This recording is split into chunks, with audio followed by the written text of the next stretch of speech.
Welcome into Off the Hook Sports. I am Caleb Calhoun. We're hoping to get Dave Hooker with us soon, guys. He is having some major technical difficulties with his computer, so we're starting off the show now. Anyway, I hope you guys all had a happy new year. Excuse me. I first want to send a special thoughts and prayers to everybody affected by the terrorist attack in New Orleans. Obviously, an awful, awful story. Um, it happened Tuesday night, New Year's Eve. Very tragic, and obviously that's why the Sugar Bowl was delayed till today. We obviously, again, our thoughts and prayers are with everybody affected. Just a very, very awful story in general. As far as today goes, it is the new year. We are going to do a few things like recapping Tennessee in 2024. Was that Tennessee's best calendar year ever? Also, Ohio State's blowout win over Oregon, does that vindicate Tennessee? Because a lot of people question Tennessee's belonging in the college football playoff, but you can't really say that after Ohio State blows out Oregon. Shane Beamer versus Bret Bielema, which was hilarious. I'm sure you all saw that. We're covering more transfer portal news, things involving Tennessee's receivers. Why hasn't Tennessee gotten more production out of them? That's what we hope to have Dave on for later. Boo Carter on offense. Will it work? That is going to be today's tough question. Has the Vols offense been figured out? That's something we're going to have to ask as we go into the offseason now. And does Tennessee want Jalen Milroe back for 2025 at Alabama after the way he played in the in the ReliaQuest Bowl the other day? They might, and they may be in Alabama could be worse if that happens. So a lot to get to, a lot of fun things to talk about. Let's dive in with this simple question, and it's an honest one. Let's start with the Rose Bowl yesterday. Does Ohio State's blowout win over Oregon vindicate Tennessee? For those who didn't see the game yesterday, Ohio State beat Oregon 41-21 in a game that honestly wasn't even that close. I think a lot of people thought this was a possibility after the way Ohio State barely lost to Oregon in the regular season. It was a 32-31 loss in which Will Howard had a bad play towards the end. And people really felt that if Ohio State, given the talent they had, played up to their talent under Ryan Day, that they could blow out anybody, and they were the more talented team than Oregon, and they really showed that in this game. They're obviously a team on a mission, given what happened with their loss to Michigan. Also, Michigan may just be a significantly better team at this point, given how Michigan they, I guess, shall we say, beat Alabama and Ohio State to close out the year. Great story. Alabama lost to Michigan twice this year on January the 1st, 2024, and December the 31st, 2024. On the first and last day of 2024, Alabama lost to Michigan. Also, Kalen DeBoer lost to Michigan twice in the year. But anyways, the point I'm getting at is Ohio State's blowout of Oregon, does that vindicate Tennessee?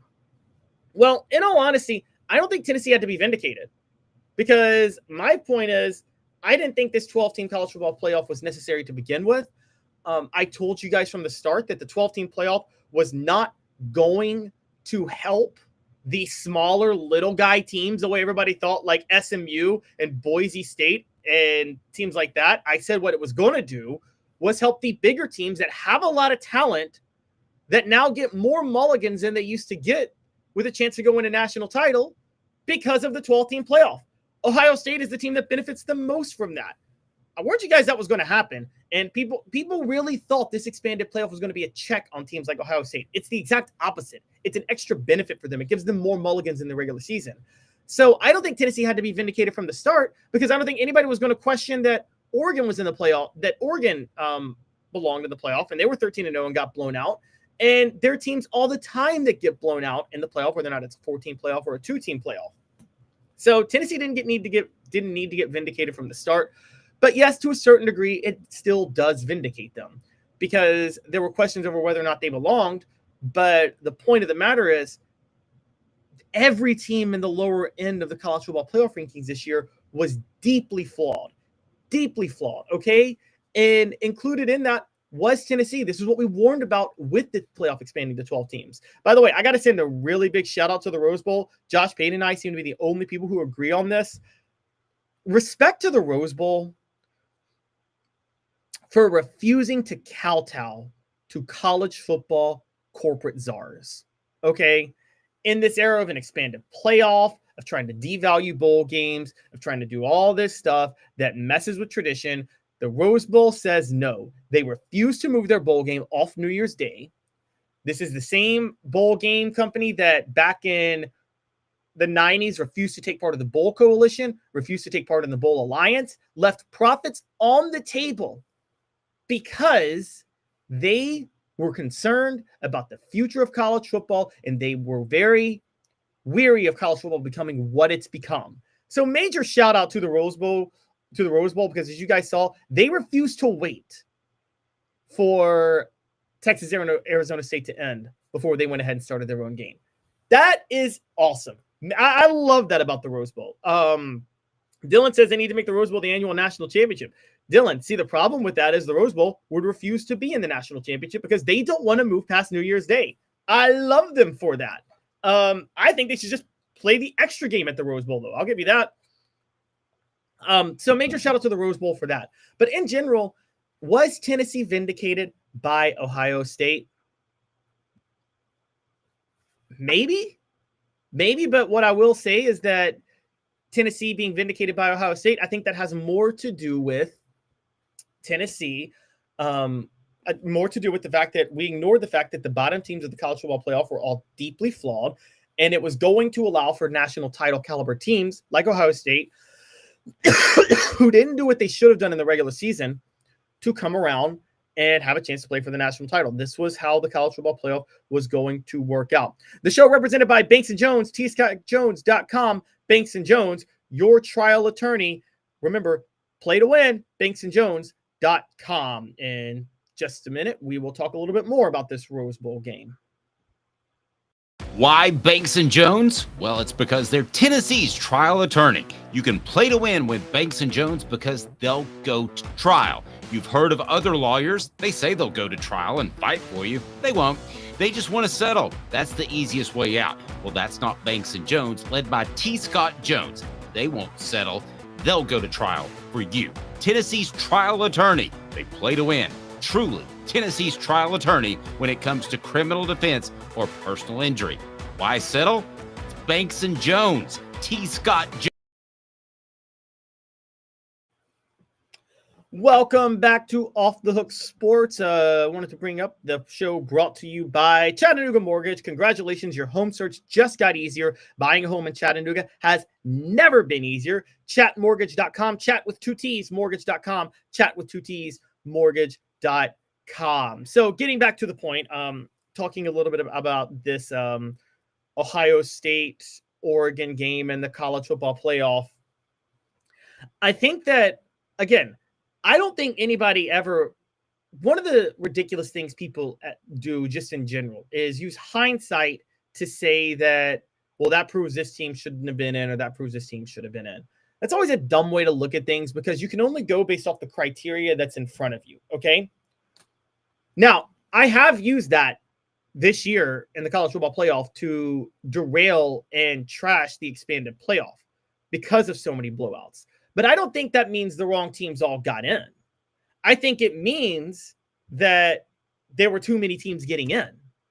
And the real issue with too many teams getting in is that I'm going to bring in Dave Hooker now in just 1 second. Let's see if I can get him rolling. Dave, how's it going? Never better. Happy New Year there, Caleb Calhoun. Put me on the other side. I feel like I'm playing basketball left-handed, and that's that's fine. We were talking a little. Apologize for the technical difficulties. We're off and rolling now. So, Caleb Calhoun, Happy New Year to you. I do want to take a second and send out our very sincere prayers, thoughts to those that were involved in that attack in New Orleans. That was certainly a scary thing. Harken back to 2001 for me, and you all remember what happened then. And Caleb, it's a reminder that we're blessed each and every day to be a part of this country. And I encourage people to try not to live in fear, as that was just a terrible situation. And I can't imagine going to a football game and not coming home with a loved one or not coming home at all. Yeah. And I thought about it, Dave, and you've been a part of, in separate ways. And it's funny, not funny. It's kind of ironic because this all happened in New Orleans because you were part of covering a team that had a game canceled for the September 11th attacks, but you were also part of a game delayed because of the tragic hurricanes that struck New Orleans in 2005, where so many people died when you had to cover the LSU game. And then it's a terrorist attack that happens in New Orleans, which is... You kind of go one of two ways I've found with these, Caleb. And I think that, do you remember Haywood Harris, the long time? Okay. I still remember one of the nicest things that anybody did for me and please hit the like and subscribe, but we appreciate that. We want to bring more people in. We'll talk football here in a second. But I remember Haywood Harris, and when 9/11 happened, most people said don't play the games, right? And there's some SEC play the games just for money. And they might have. And I'm sure that was a factor. I remember wanting the SEC to play the games because I didn't want to act like the terrorists affected anything. And that was obviously I wasn't making any more money. So, and I remember Haywood Harris called me on a Saturday morning, but during Saturday Sports Talk, called me off the air and said, I really appreciate that stance. Now, obviously yesterday being the day of, that would not have been the appropriate action. I'm not suggesting it. There's a part of me, Caleb, and this may not be the time quite yet, that gets a little riled up when there's an attack like this and says, you're not going to affect our lives. We're America. And maybe that's not the best stance to have, but that's kind of the one I've had over the years. No, it's the one I've always had. As a matter of fact, it's, I'll just be honest.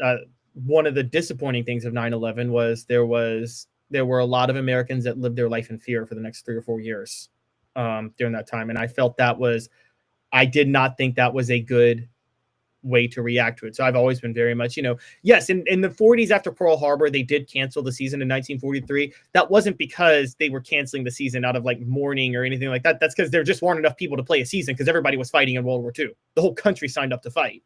So they didn't have enough people. My grandmother was the first who called me on 9/11. And I still remember her saying, I said, this feels like Pearl Harbor or something. She goes, oh, this is worse. And she lived through it. And I think it was the pictures, the videos, the images, and all that. But again, just everybody at offthehooksports.com, we want to send our thoughts and prayers to those families. I cannot even imagine. All right, let's get to some topics that are football related. As one of the things I want to say about sports is it brings people together. And you mentioned that hurricane, you mentioned 9/11. I felt like it brought a lot of people together, especially that hurricane, which LSU needed that year in New Orleans. And that was just a cluster as far as putting it all together. But anyway, sincere thoughts and prayers. Let's get to Tennessee's receiver room. Column on offthehooksports.com that you can check out.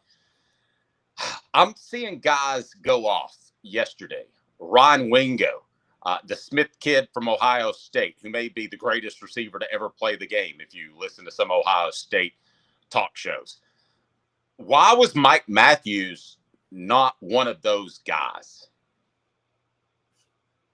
Are you asking me straight up why he wasn't one of those guys? Is it his talent? Is it the way they used him? Is it all the above? Is it something I'm missing? Because I've got news, according to a very good source, that I'm going to pass along, but there's another X factor out there that could be a real issue. So I just felt Tennessee gave this past year the first team reps to all the kind of upperclassmen that they went after. And I'm talking Brew McCoy, even though he clearly wasn't fully healthy and ready to go. Squirrel White, who's now in the portal, who wasn't fully healthy. I got the vibes that they were giving too many first team reps to upperclassmen who just weren't healthy enough to make an impact. And maybe that's possible. That could be the reason that Mike Matthews is in the portal now, because maybe he felt he should have gotten more touches this past year, given the fact that Brew McCoy was banged up. That was my vibe, honestly. Problem number one with Mike Matthews has to do with Tennessee. And Tennessee, you know as well as I do, they like to settle on those three receivers. And that's what they like to do. My problem is that's going to hurt you in recruiting. if you point to Mike Matthews and what he did this season, as opposed to the kid at Ohio State, the kid at Texas Wingo, if you point to those two guys from a recruiting perspective and you say, who played right away? Not Matthews. And really, who has played right away as an underclassman? Squirrel White. And that was in a limited role because he fit that role. And I think that's concern number one, that they're not going to utilize you when you get here soon.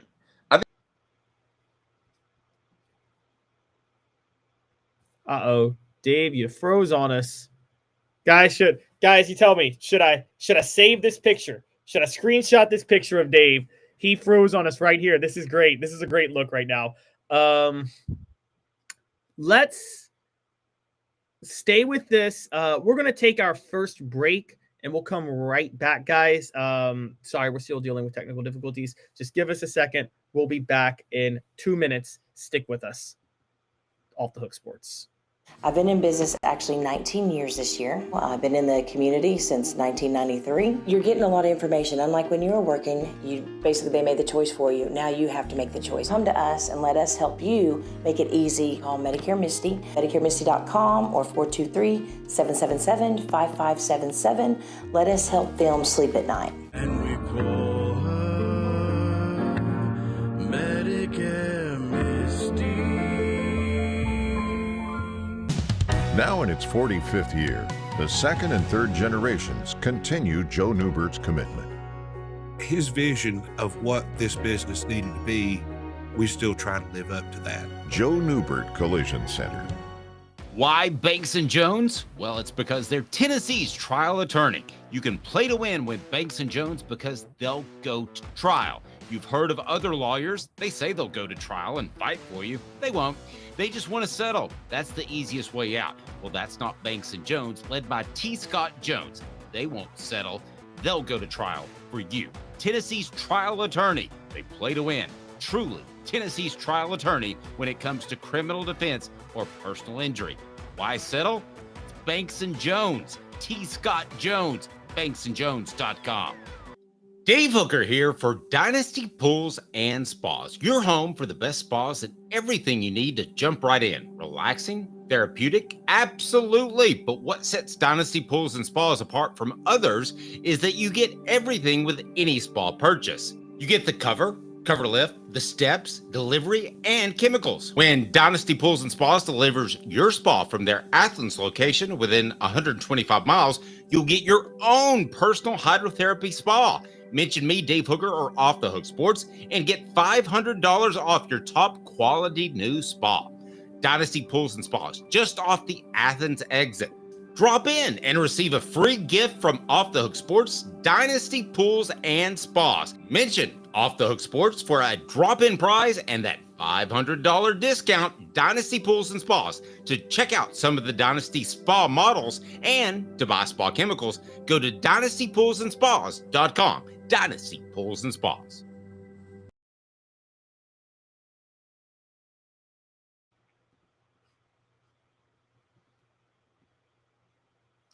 Welcome back to Off the Hook Sports. Dave still trying to get on. Again, technical difficulties where he is at the moment. But yes, talking about Tennessee's receiving core, there's a lot of work that obviously needs to be done with that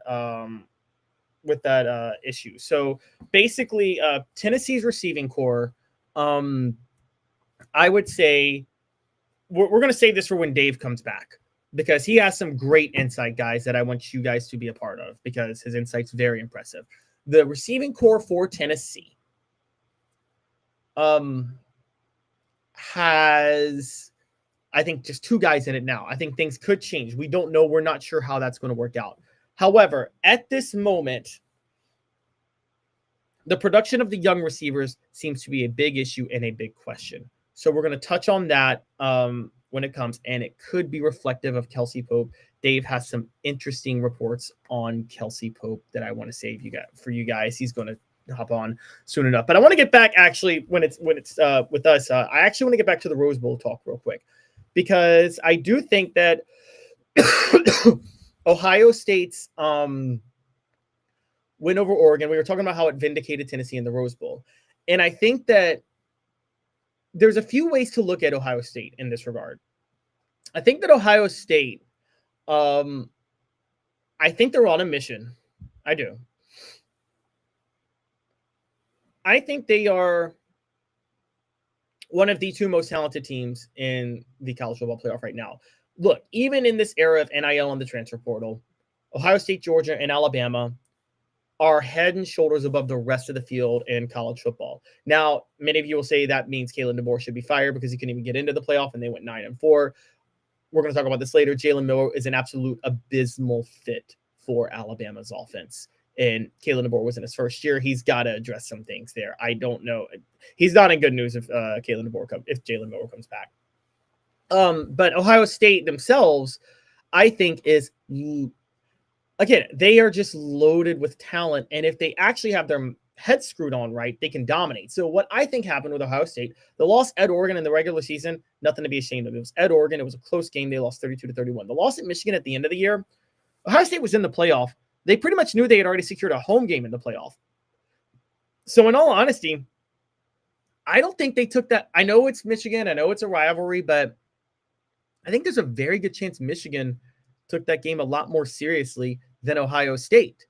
And even though it's the game, it's the big game, it's the game of college football, I think Michigan played with a little more oomph because it was their national title pretty much. And Ohio State had bigger fish to fry with the college football playoff and was thinking about their seeding. I think that distraction allowed Michigan to win because Michigan is much more talented than their 6-5 record indicated. Hence the reason they could beat Ohio State and then beat Alabama. Michigan honestly has the best resume of any 8-5 program in college football history. So I think Ohio State was a little bit underrated going into this playoff. We knew they were loaded talent-wise. Ryan Day was on the hot seat. A humble Ohio State that has a determination to win for a head coach the players love was going to be unbeatable. And that happened with Tennessee, where they broke Tennessee's will early. Plus, Tennessee had Dylan Sampson get hurt in the first drive of the game offensively. Defensively, they had a penalty that kept an Ohio State drive alive. That just killed their momentum before it could ever get off the ground. And then comes the Oregon game. And the Oregon game was just an absolute catastrophe for the Ducks. Very much proving that Ohio State was the significantly superior team talent-wise. And I'll be honest, I think Ohio State is – I'm not even sure that means they're going to win it because Ohio State has a tendency to choke. And I'm not sure this vindicates Ryan Day. But it does vindicate Tennessee because I think Ohio State is that much better than the field talent-wise except for Georgia. And so I think that's a really, really, really big deal, honestly. So we're going to keep tabs on that. And so that's our wrap-up of Ohio State, Oregon, and the Rose Bowl. And we finally have Dave Hooker hopping on. Let's get him in. Dave, you there? Yes. New Year's comes fruit with, and you've flipped me back around. I'll flip me around. New Year's comes fruit with new challenges. How about that? As we welcome you to 2025, hit the like and subscribe button. My apologies. The show represented by Banks and Jones, Tennessee's trial attorney, banksandjones.com. Do you want to reset the receiver conversation since I got knocked off, or do you just want to continue it with the news that I have? And your magic editing skills can work. Let's continue it, and my magic editing skills will take over. I just want to let you know we have covered Ohio State. Just before we do that, I wanted to know your thoughts real quick because we covered this topic. Does Ohio State's blowout win over Oregon vindicate Tennessee, or do you think Tennessee even needed to be vindicated? I think it vindicated them, but I think there are clearly two different tiers right now that are in the college football playoff. And I think you'd agree with this. There are about 4 or 5 teams that ultimately belong. And I think there'll be another tier of a Georgia and Ohio State. But to answer your question, yes. I think the question, too, that we have to ask ourselves is where's Tennessee on that tier? Are they on the second tier knocking at the door for championship tier? Or are they on the third tier just kind of hoping to take that next step? You look at the season, 10 wins in the SEC, but then you look at how they performed in the playoffs. That wasn't very impressive, Caleb. No, it was not. But, I told people this beforehand. I think all of us overlooked Ohio State with their loss to Michigan. I think you and I would agree on this. Despite Alabama's struggles, Alabama, Ohio State, and Georgia, just pure talent-wise, were better than the rest of the field in college football still. So when you get to the college football playoff, I think Georgia and Ohio State are just even in this NIL age, I think Georgia and Ohio State, wouldn't you say, are still kind of lapping the field in talent? Yes, I believe that to be the case. I think Tennessee is unfortunate in the fact that Kirby Smart is the better coach between the two, and he happens to be in the SEC, and he's the team that you've got to beat. But as far as talent-wise, I wouldn't argue with that. I think they're the two most talented teams in the SEC. I want to take a pick at the In the CFP, you mean? I'm sorry, what did I say? In the college football playoff, you mean? Oh, sorry. Yeah, exactly. So I remind you of the show represented by Banks & Jones, Tennessee's trial attorney, banksandjones.com. As we go to the message board, brought to you by our good friends, City Heating and Air Conditioning, City Heat and Air, 50 years in East Tennessee. Integrity matters. So I take a look at the chat board, and Bender of Strings thinks we are high-class mediocrity right now. That accurate? It's a good call. I want to say more along the lines of high class goodness. Like a little better than mediocre, but not great. I had Tennessee winning it all because of a combination of Nico Iamaleava, Josh Heupel, and team chemistry. The chemistry couldn't outweigh the talent of Ohio State, and I think Ohio State really came together for this playoff. And I think even you would have said, Dave, at the beginning of the year, you would have said, if Georgia and Ohio State play together as a team and have great chemistry, there's nobody in the world that can beat those two teams. Agreed. And I take that back. I think somebody could outsmart Ryan Day. Yes, that's true. That's true. But not a lot of teams, just two or three that are close to that. I mean, you can't be Vanderbilt and outsmart Ryan Day and win. No, you can't. That's a great point. Yeah. And yeah, I think they've had such a perfect game plan 2 games in a row. And also, it felt like Dan Lanning was quitting on yesterday's game. I mean, I don't know how you feel about it, Dave, but there were 4 minutes left. They were down 41-21, and he punted. And I'm like, okay, I know you're pretty much lost, but theoretically, you could maybe mathematically have a lucky comeback at 41-21, right? With 4 minutes left. You don't punt that. Okay. I want to share something that I was told that leads me to another piece of information I want to pass along. I was told by an incredible source that Kelsey Pope and the receivers didn't get along last year, that was a real issue. And maybe it was Mike Matthews not getting in there as much. Maybe it was pushing Squirrel White out there. I wasn't told the reason. I was just told they did not get along and that it was an issue.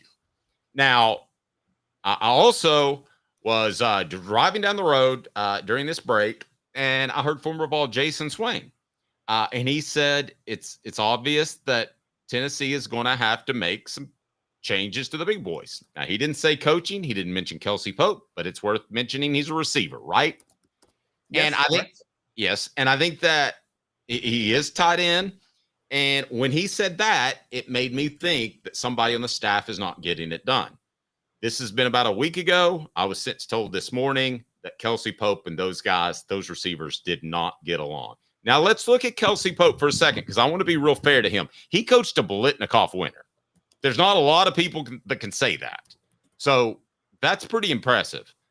But Caleb, he was a young guy, didn't really pay his dues, and found himself in a peach of a position at a peach program. So my question is, could Josh Heupel's Achilles heel, because he cares about culture, be that he's too loyal to coaches? Philip Fulmer was that to Larry Slade, the defensive back coach, the receivers coach, ironically, and Pat Washington. He should have let them go 2 or 3 years earlier, and he may have not needed to find another defensive coordinator to replace Randy Sanders. So I wonder, do you expect that Kelsey Pope's on the hot seat heading into this upcoming season? I can't say he's on the hot seat because of what you just pointed out.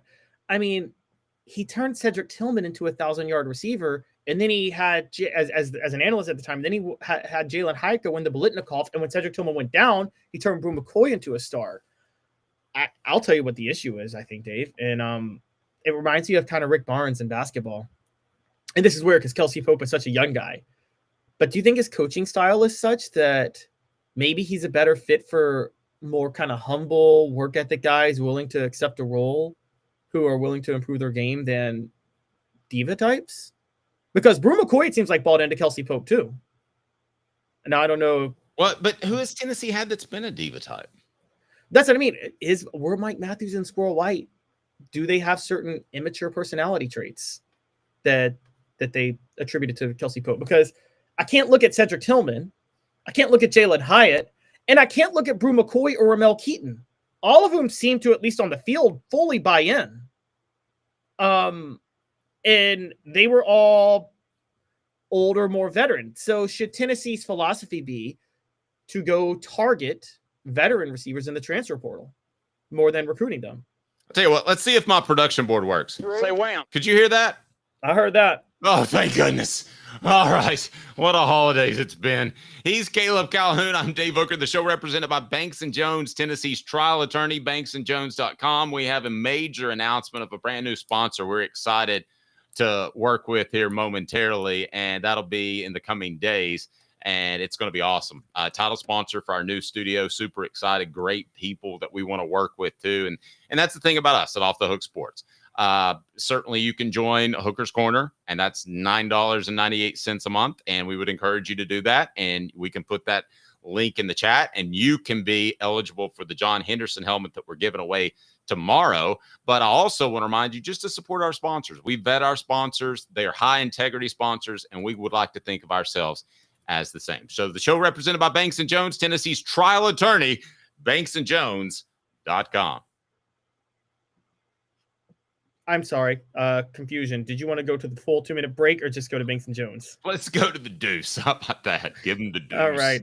Sorry, a little bit thrown I've been off, in guys. business actually 19 years this year. I've been in the community since 1993. You're getting a lot of information. Unlike when you were working, they made the choice for you. Now you have to make the choice. Come to us and let us help you make it easy. Call Medicare Misty, MedicareMisty.com or 423-777-5577. Let us help them sleep at night. And we call her Medicare Misty.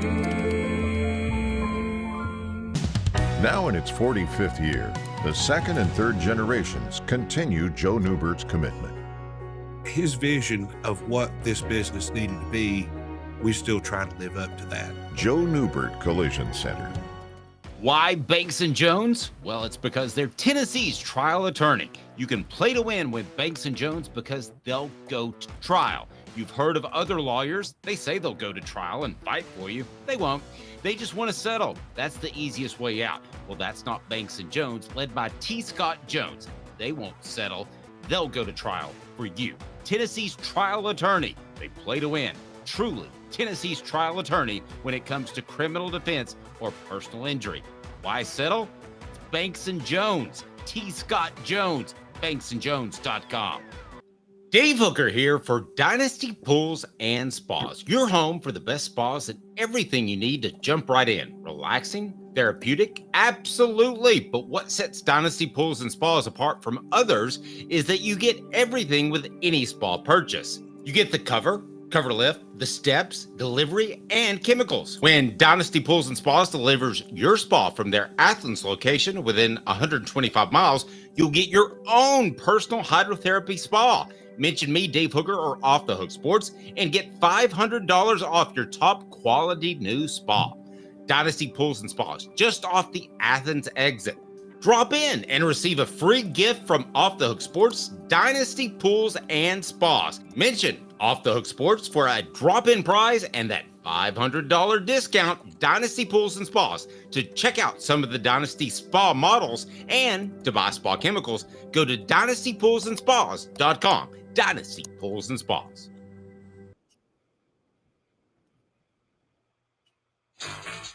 The Dave Hooker Show, represented by Banks & Jones, Tennessee's trial attorneys. Excuse me, Your Honor. Play to win, banksjones.com. Who's this guy? Hello, wizard. The Dave Hooker Show, Who? a presentation of Off the Hook Sports. What? YouTube, Apple, Spotify, and the free Off the Hook Sports app. Back to Dave Hooker. Couple comments. Good one from Dylan. Did Pope turn Tillman into a star, or did Pruitt not know what he had? Hyatt wasn't developed. He could run fast, and Brew was a 5-star for a reason. Okay, I tend to agree with everything Dylan said. Tillman had the physical ability that if he showed up and had a average coach, he was going to be a good player. I mean, he was. Hyatt had the speed, although I will give Kelsey Pope a lot of credit in that. I thought that Jalen Hyatt was open a lot, and that speaks to coaching. When you're running around in space, that's a big deal. So I'm going to give him that one. Caleb, would you give him the development of Jalen Hyatt into a Blitnikoff Award? I don't think we can sell him short on that. No, largely because I think that the motivation that he gave Jalen Hyatt. Remember, guys, Jalen Hyatt had a work ethic issue, and that was well documented. And Kelsey Pope. As a matter of fact, I'm giving him 100% of the credit for Hyatt, even though he was fast. I mean, I know that was a scheme thing, but I'm giving him a lot of that credit. Hemp House, the premier hemp dispensary online with wide variety, great selection, and strict standards. Hemp House Chat with 2Ts.com. Hemp House Chat with 2Ts.com. Use the promo code HOOK for 10% off. That's HOOK for 10% off. Also want to be sure and thank our friends, Hound Dogs of Knoxville. Champions look good in orange. HDKnoxville.com. That is HDKnoxville.com. So show all over the place today as we're having a good time. Happy New Year to you and yours. Did you do the black eyed peas thing? I did, and I hate black eyed peas, but my wife loves them. So she cooked them and I ate them, and I almost wanted to throw up because I despise them. How did she make you, or did you just feel like you had to adhere to tradition? I felt like I wasn't going to hurt her feelings. So she made me kind of. That's one thing she made me do. Did she put them with ham and make like Hoppin' John out of them? She puts them with bacon, so close enough. But it's I absolutely despise black eyed peas. I hate all types of beans. Green beans? No, actually, I can deal with green beans. Okay, I can deal with green beans, but I hate baked beans. The key with green beans is one word. You ready? I'm ready. Butter. If it's just green beans by themselves, you're like, this is okay. Which is hilarious because the point of something like green beans is to get healthy, and then you just throw butter on it, and you're like, oh, no longer healthy. Like in America, we find healthy foods and cover with crap to make them taste better. Boo Carter. What the? What was he thinking? Release the hounds. The Dave Hooker Show. Keep cool. A presentation of OffTheHookSports.com. This is a story I'm hoping is not true. What the H today brought to you by our good friends at National Fitness Center. Unmatched value, limitless options. Begin your fitness journey today. Did he really negotiate to play more offense into his NIL contract? Are we serious about this? Did this really happen? So this was a story that came out basically. So when you were off, Dave, it all happened real fast. So let me just break down what happened last week, because this is why I think they were forced into the portal. I wrote that Stephen Hargis of the Chattanooga Times Free Press, who, by the way, is an amazing reporter. We had him on our show last year, and he basically was the one against all the rumors of Boo Carter going to Colorado. He's like, not happening. He's going to Tennessee. Stephen Hargis is very close with Boo Carter's family. He reported it. Stephen Hargis came out last week and said when Boo Carter was negotiating, it was not about NIL, because there were rumors that he was transferring. And he said, it's not about NIL. It's not about money. It's about his role with the team. And then On3 came out, which is less reliable, but when you combine it with Stephen Hargis, you can put it together, and said that he wanted to play more offense and he wanted to be a Travis Hunter type, basically. So we already addressed, I asked the question Monday if we think that's what pushed Squirrel White into the portal, because if Boo Carter plays offense, Squirrel White's touches are going to collapse. But I don't know that. I mean, if you look at how now Travis Hunter's different, but if you look how Deion Sanders was used in the NFL, it was at most 10 or 12 plays a game.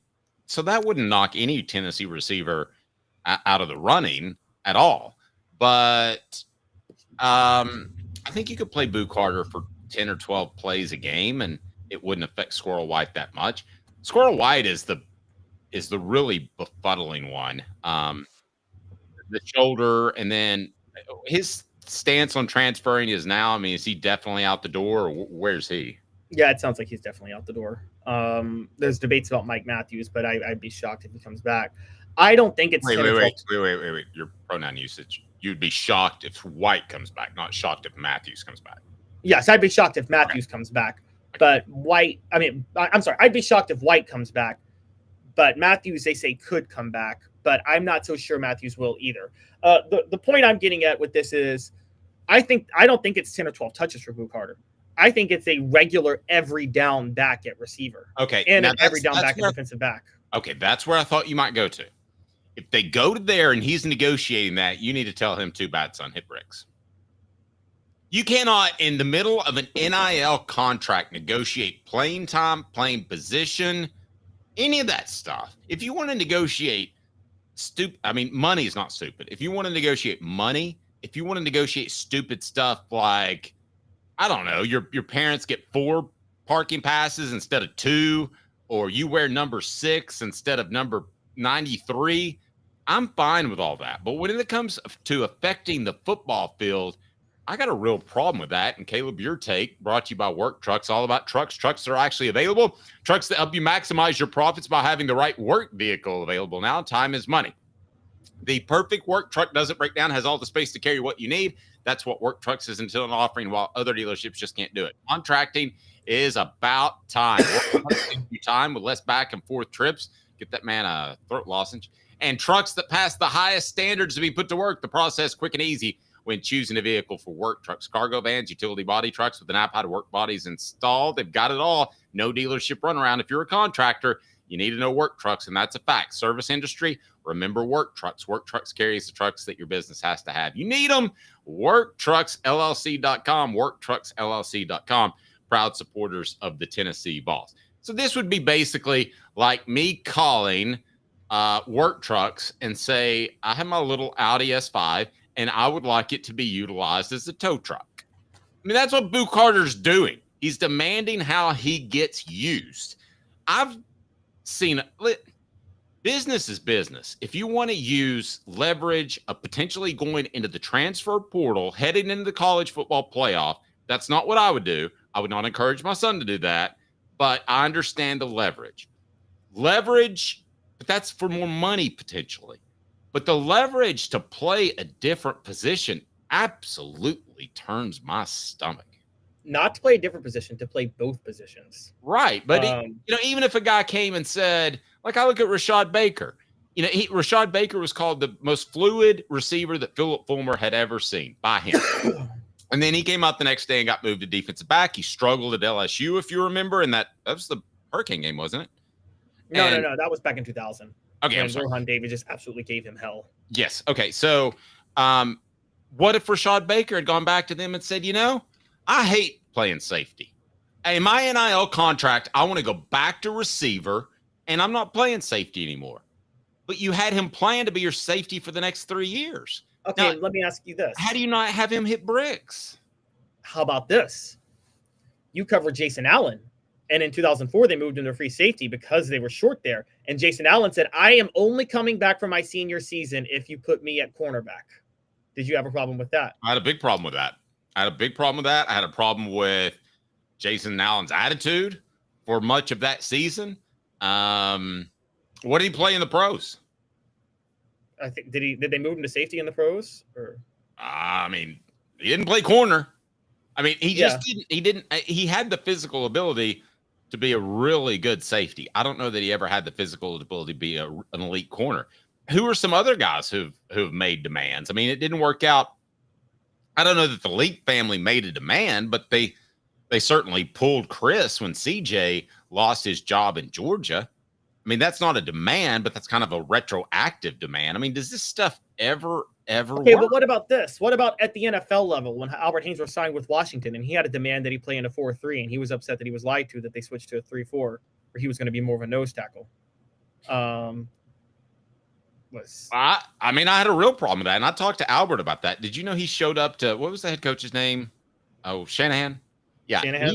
He showed up to Shanahan's office first meeting, and Shanahan said, if you have 10 sacks, that means you're ripping up the field, and I don't want that. I just want you to take on 2 or 3 blockers. If you have 10 sacks, you've had a bad year. Yeah, so you're saying but did you have a problem with Washington or Albert? I had a problem with Washington lying to him, telling him they were going to do a 4-3, and then went back to the 3-4. Well, see, that's what I think happened with Boo Carter. My understanding is I think that Boo Carter was told by the coaching staff that he would play both sides when they recruited him to keep him out of Colorado. And I think because that's what Colorado was promising him when he was on the recruiting trail. Ah, okay. Well, I'll tell you something that's interesting then is, I've covered recruiting for a lot of years. And these recruiting promises are going to have to change because they'll call you on it. You used to have them for 5 years, Caleb. You could say, Boo, you'll play receiver. and never do it. And he's stuck in that old archaic scholarship contract. So you can't do that nowadays. He'll come to you and say, bye-bye. And he could go to Colorado tomorrow and, maybe be the next Travis Hunter. I don't know. I think he's special talent-wise. I really do. With that, if that's the case, does Boo Carter have a point? Does Boo Carter say, look, you guys promised me this? He didn't ask for more money. That's the crazy part. According to Stephen Hargis, he did not care for a dime more money. Okay, but here's my issue. Let's say, just for instance, Tennessee, I don't know, had a freshman quarterback, and they had a lot of injuries, and they had to kind of slap this thing together with duct tape. Caleb, what if that happens next year? Is Boo going to be mad again because they didn't have time in practice to work him into the rotation? Is he going to up and transfer again, or is he going to negotiate for even more offensive playing time? I mean, where does this stop? Let's ask this, though. Let's talk purely X's and O's. Are we sure that Boo Carter doesn't also have a point because of how good he could be on offense? Dave, you saw him on punt returns. I am totally not arguing the fact that he should play offense. I'm all for that. I'm all for being innovative. I got no problem with that whatsoever. So with that in mind. Yes, go ahead. Yeah. So I was going to say, with that in mind, I'm thinking that as I say this out loud, look, I'm sorry, but I think he was told he was going to play both sides, and that was to keep him away from Colorado. I think he was then told I think he then saw how the slot receiver struggled this year. Squirrel White was banged up the whole year, and he didn't even get a look. He was so much more effective with the ball in his hands. If you look at him on punt returns, I look at all of that and I'm like, throw him out on offense. By the way, for the slot receiver, and we know this with Jalen Hyatt, there's not a lot of complex route running. You don't have to learn a lot of routes in that offense. Vendor String said the only way to fix this is to drop the entire student-athlete facade, just make them employees. I got no problem with that. I've thought about writing a book one time. It was because it's called Getting Your Kid a Football Scholarship for Dummies. And the 5th chapter, literally, I've kind of jotted down a rough outline, was your son is not going to play on both sides of the ball. I mean, there are probably 100 kids that are promised that, Caleb, that signed because they're highly touted. And only one really did it last year. And I can only name a handful, Champ Bailey, Charles Woodson, that have done it at a high level or consistently. Just 5th chapter, your son is not going to play both sides of the ball. Yeah, you see, I see you would do that. I would write one on your son is not going to be the leading scorer on his NBA team.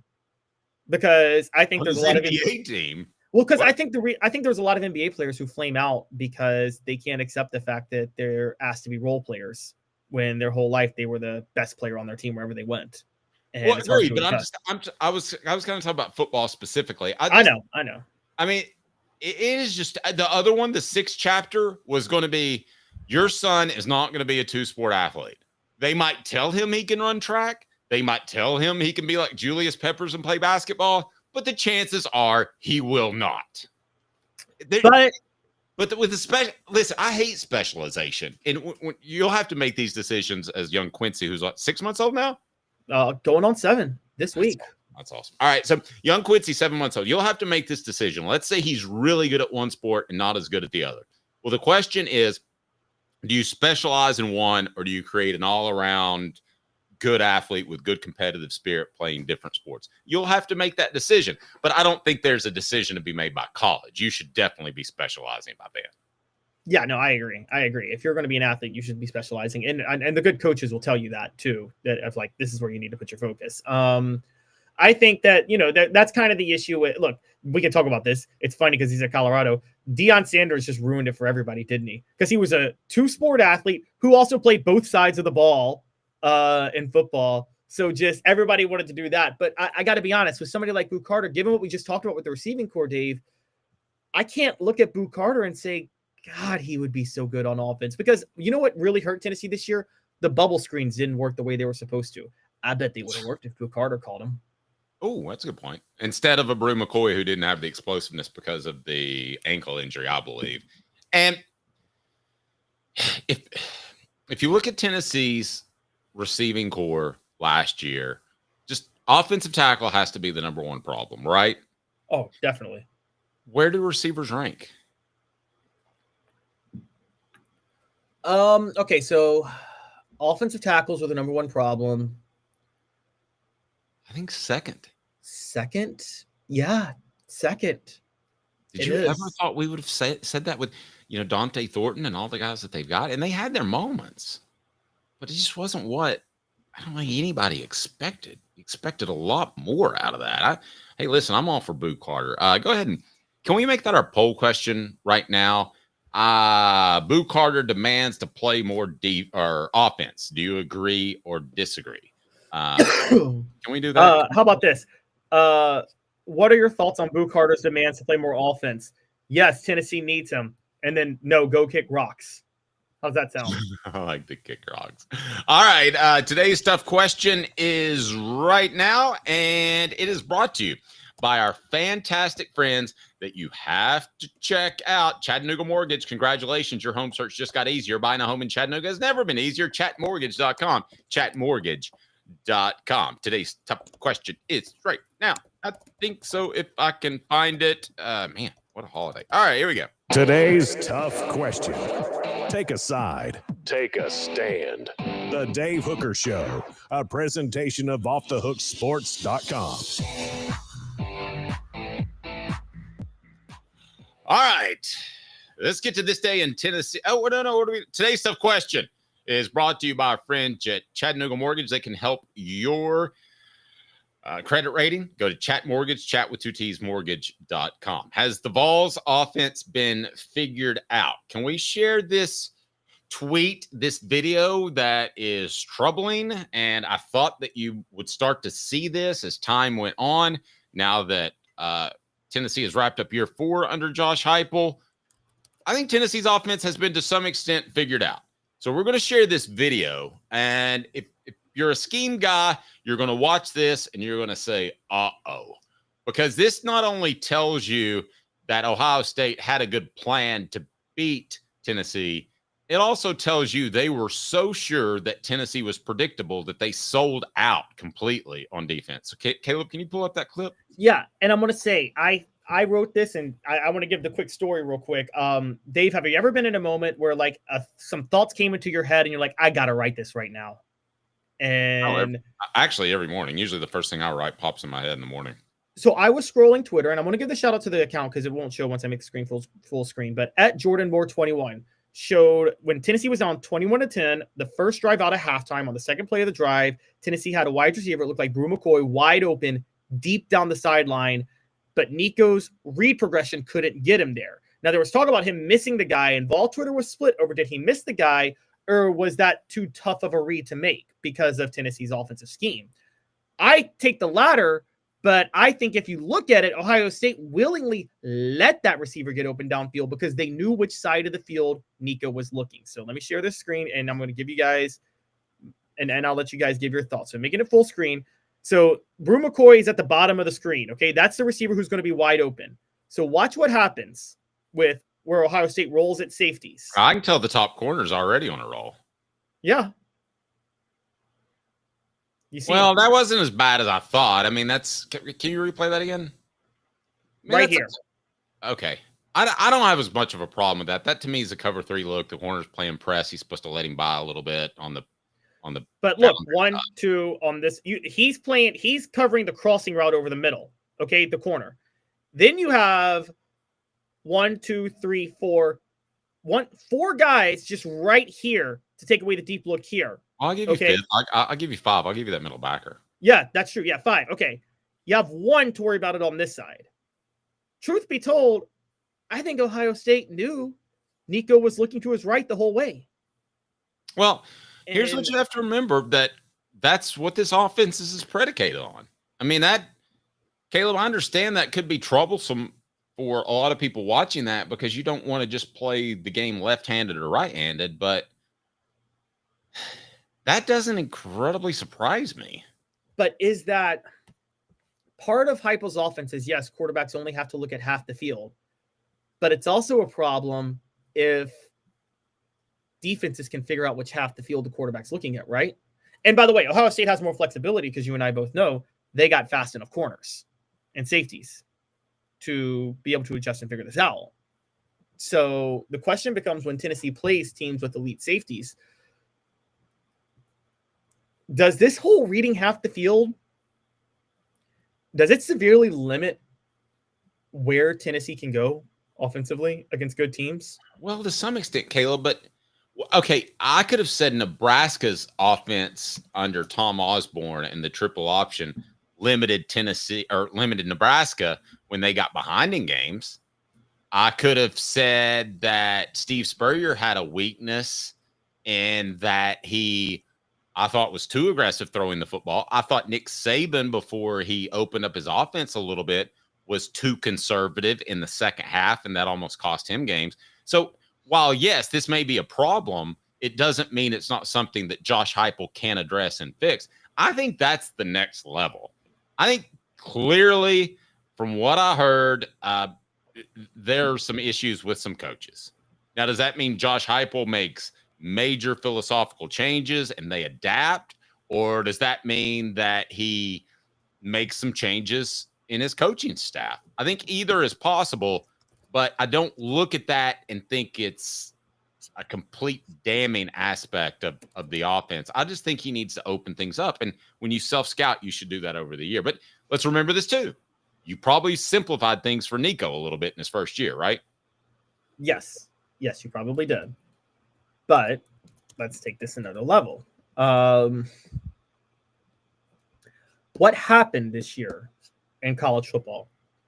We call the Heupel offense the veer and shoot offense. It's a combination of the air raid and the old veer, basically, with veer concepts. Art Briles really was the developer of it. Let's look at who else ran it. Kendall Briles is running it with Sonny Dykes at TCU this year. TCU, despite playing in the national title 2 years ago, looked awful this year. Sonny Dykes got thrown out of a game. Yeah. Jeff Lebby did not have a good first year at Mississippi State. Now, we didn't expect him to have a good first year, but he was way worse than we expected him to be. Lincoln Riley has completely lost control at USC and is a total disaster. And so everybody that's running this concept everywhere in college football is struggling. And I'm starting to wonder if this whole serving half the field is the problem. Well, I think that is a problem. Even when things were going good, I didn't like the fact that the receiver his footwork, it wasn't just his head looking, his feet never pivoted to the other side. Yeah, no, that's great. And actually, Ken brings up a great point. He says the entire offense, the whole reason it would work is it's predicated on tempo, not scheme. And they've effectively eliminated tempo with the way defenses are playing now with the whole faking injuries and stuff like that. So here's the question. If Heupel can't turn on the tempo, can he run this offense at all? Well, here's what I believe. I believe Josh Heupel's smart. And you won't hear me say that about a lot of football coaches. But I believe he will. Caleb, I believe he'll have a changeup coming into 2025. Now, I know that he can't just depart completely from his philosophy, but I think he'll have an answer. Now, the answer in 2023 stunk. It was the tunnel screen, and it seems like they ran that every other play. So don't come up with a better answer than that, but I think this is the time where you need to bring other people in. You go undefeated at Central Florida. You have a good record at Central Florida. What kind of coaches are you going against, Caleb? You're going against mid-level coaches? Yeah. Yeah, they're all coaching to get a job at a higher level, pretty much. They're all waiting for that stepping stone, and half of them won't get it. Okay. So you bounce up. Okay. You bounce up a level, and you better expect not just better players, better coaches. Yeah. And I'm not just talking about Ryan Day or Steve Sarkisian. I'm talking about the assistants. I'm talking about the fact that some of them probably have 20 or 30 analysts. And that's one thing I never understood about Josh Heupel. He theoretically has the money, but he doesn't seem open to bringing in massive amounts of analysts. And I don't know why that is, Caleb. Do they just want to go someplace that's more proven, like with Kirby Smart at Georgia or previously Nick Saban in Alabama? I don't know. But it's funny you say that because, like, even the analysts he does bring in, it's like, okay, so I don't know if you know, just this happened this week, but he's bringing in Landry Jones as an offensive analyst now. Landry Jones was his quarterback at Oklahoma from 2008 to 2012. Landry Jones has never been a coach of anything at any level. What's he going to do as an analyst to like push back? Now, I agree with you. He's smart, but Dave, you brought up a few people. You brought up Steve Spurrier and Tom Osborne in the 90s. Mm-hmm. Tom Osborne, let's just break those two down. One, Steve Spurrier only won one national title, and I don't know if you know this, he backed into that national title. He was very lucky to get that title. Tom Osborne, I keep bringing it up, went 22 years without a national title at Nebraska, and then a bunch of players who, since playing at Nebraska, have had very strong mental health issues that were steroid rage related. Dynaball. And by the way, we had Fred White on our show, who played Nebraska, say, yeah, no, I'm pretty sure they were on steroids. Yeah. Finn. Those guys are hyped on Finn, gear, and Dynaball. I wouldn't doubt that at all. Magic powers. Yeah. They go from these no guys. But Space Jam, okay, Michael's Secret stuff. You mentioned Spurrier. Here's how Spurrier and Heupel are different. Who ran Spurrier's offense in the 90s? Well, Spurrier, right? He ran nobody. But I mean another team. Oh, nobody. Yeah, nobody. Well, that's because Spurrier didn't have a system. Right. He was the only one that could run whatever his system was. Okay? Because here's the problem with Heupel's system is that everybody's running it. So it's not like you have to just get ready for it once a year like Spurrier or an option team. These teams are getting ready for these type of offenses in games 3 or 4 times a year, and they're also getting ready for the offenses half the time when they see them in practice. And by the way, Tom Osborne wasn't the only one to run that offense in the 90s. Bill Snyder ran it at Kansas State too, and a bunch of other people.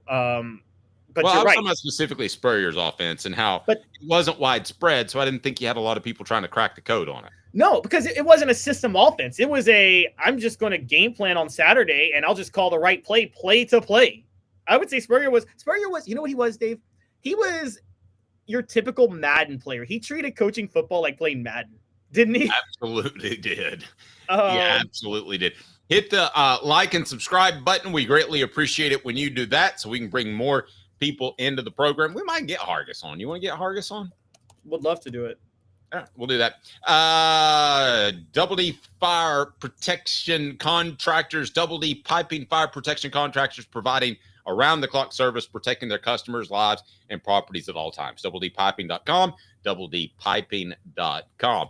Also want to thank our friends at Dynasty Pools and Spas, the best spas right there in Athens. The best chemicals for your spa and pool.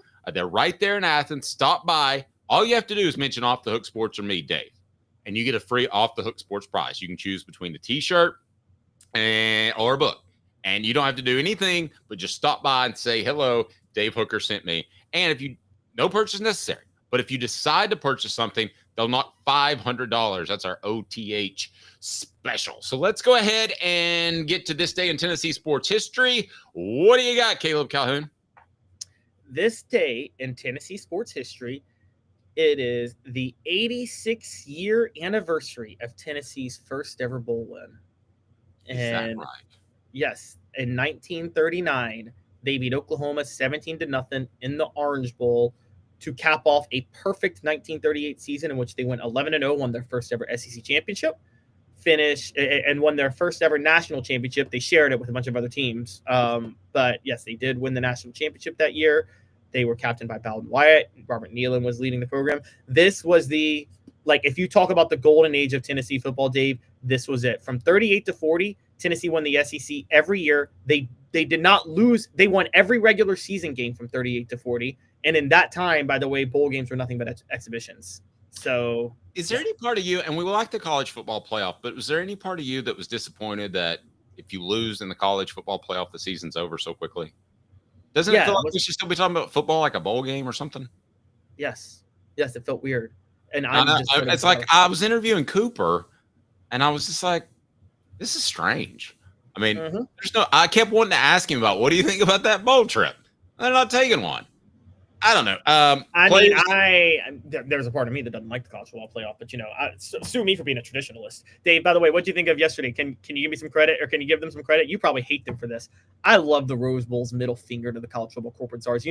They started their kickoff at 5, even as the Texas-Arizona State game was still going on. They didn't wait, and they're like, we're the Rose Bowl. We kick off at 5 on New Year's, and we're going to kick off at 5 on New Year's. Tough break if you don't like it. I don't have a problem with that. It is the Rose Bowl, for goodness sake. This is the same Rose Bowl, and you know this, Dave. How hard was it to get a national championship game in the 90s because the Rose Bowl refused to take part in it, remember? The Rose Bowl was just fine going, we'll go Big Ten and Pac-12. We're fine. They were traditionalists through and through, and as college football continues to get more corporatized and money-driven, the Rose Bowl stands firm and says, nope, we are the Rose Bowl, sue us. And I love the Rose Bowl for that.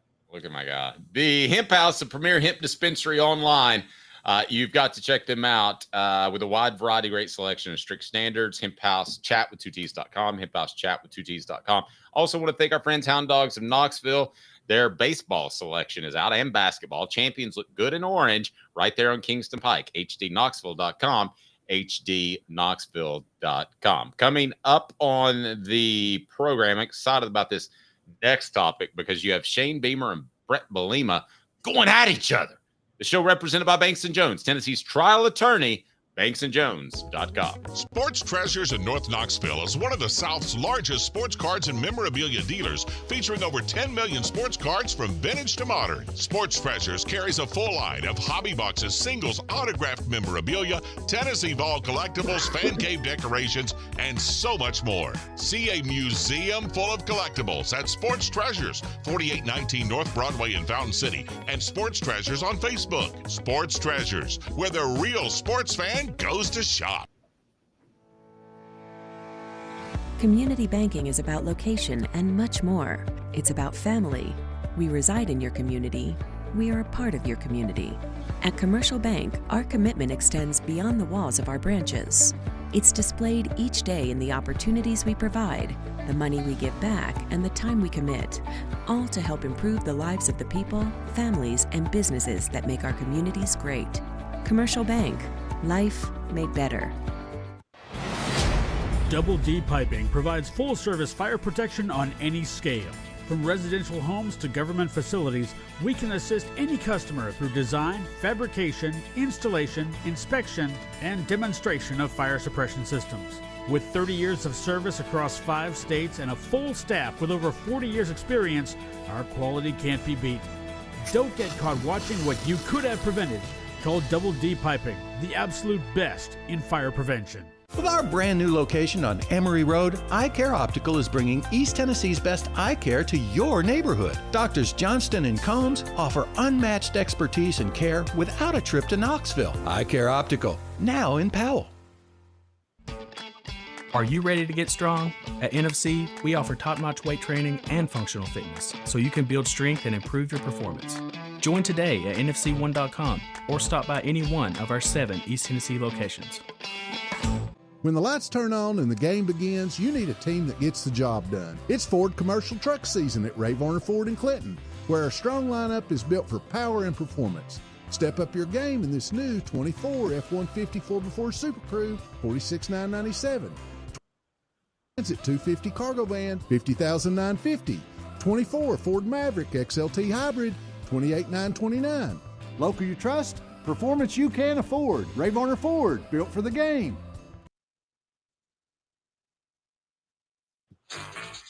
The Dave Hooker Show, represented by Banks & Jones, Tennessee's trial attorneys. Excuse me, Your Honor. Play to win, banksjones.com. Who's this guy? Hello, who is it? The Dave Hooker Show, Who? a presentation of Off the Hook Sports. What? YouTube, Apple, Spotify, and the free Off the Hook Sports app. Back to Dave Hooker. All right, here we go. Welcome back to the program. Stat of the day coming up, and a tip that I just got during the program that I want to get to. Stat of the day brought to you by Peak IV Hydration. If we can drop the link in the chat, they've got the patches that will give you great energy, that will also give you great hydration. They're in South Knoxville and Sevierville if you want the the drip, so to speak. Live life to your fullest. Hydrate, rejuvenate, and elevate your health with Peak IV Hydration. Please tell them that Dave Hooker and Off the Hook Sports sent you. PeakIVHydration.com. If you want to order right now on the link that's in the message box, I'd encourage you to do so. And Quality Tire Pros, serving Chattanooga's community since 1957. All major brands of tires, full service automotive, brakes, alignments, oil changes, and more. QualityTirePros.com. QualityTirePros.com. Tell Bo and Quality Tire Pros that Dave Hooker and Off the Hook Sports said hello. This day in Tennessee sports history. What do you got there, Caleb?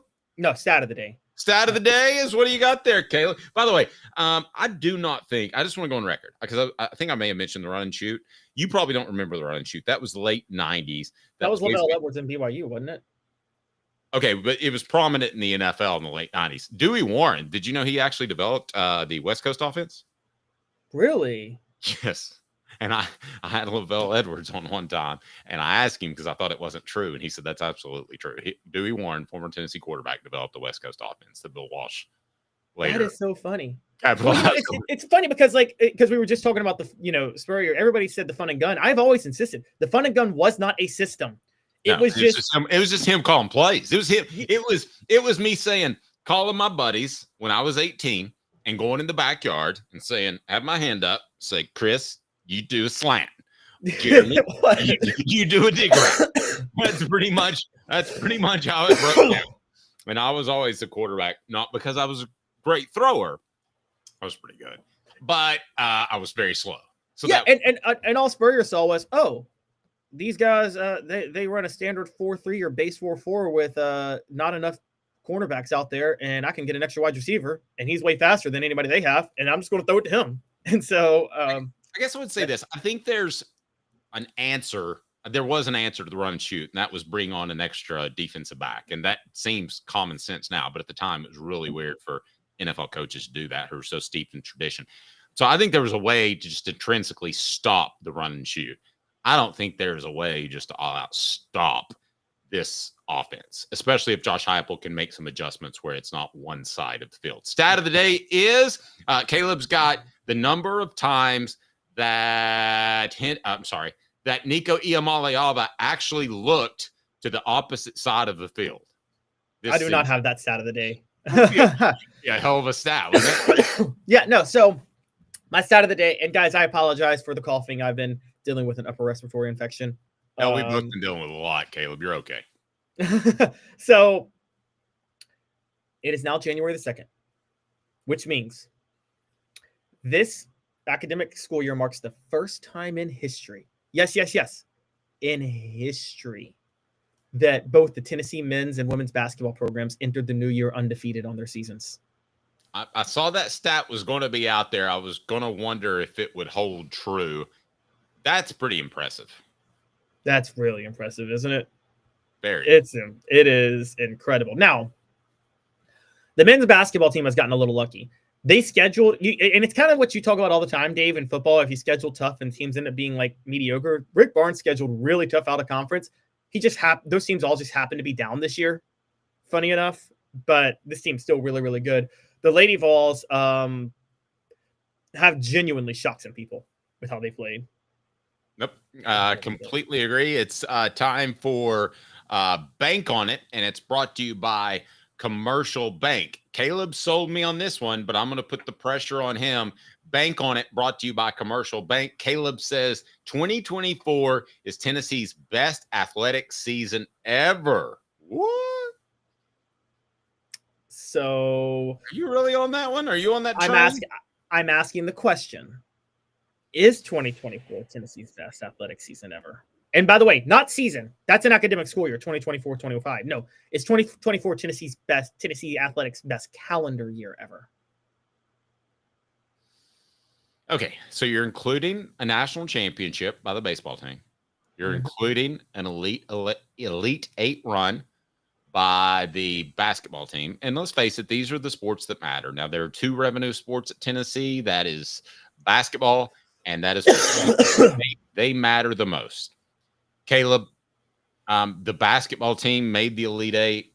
The football team last season, I was a little taken aback, a little disappointed. So I can't roll with you because I put the majority of the emphasis and the rating of success on those two programs, the revenue programs. And then after that, it would be baseball and women's basketball, which I think are significant, but not revenue programs. So I have trouble saying that this was better than a 98 season. I mean, I have trouble saying it's even better than some of Peyton Manning's seasons because you had the Lady Vols that were fortifying that championship medal. So I have trouble following you there. I think that's a little bit of a reach.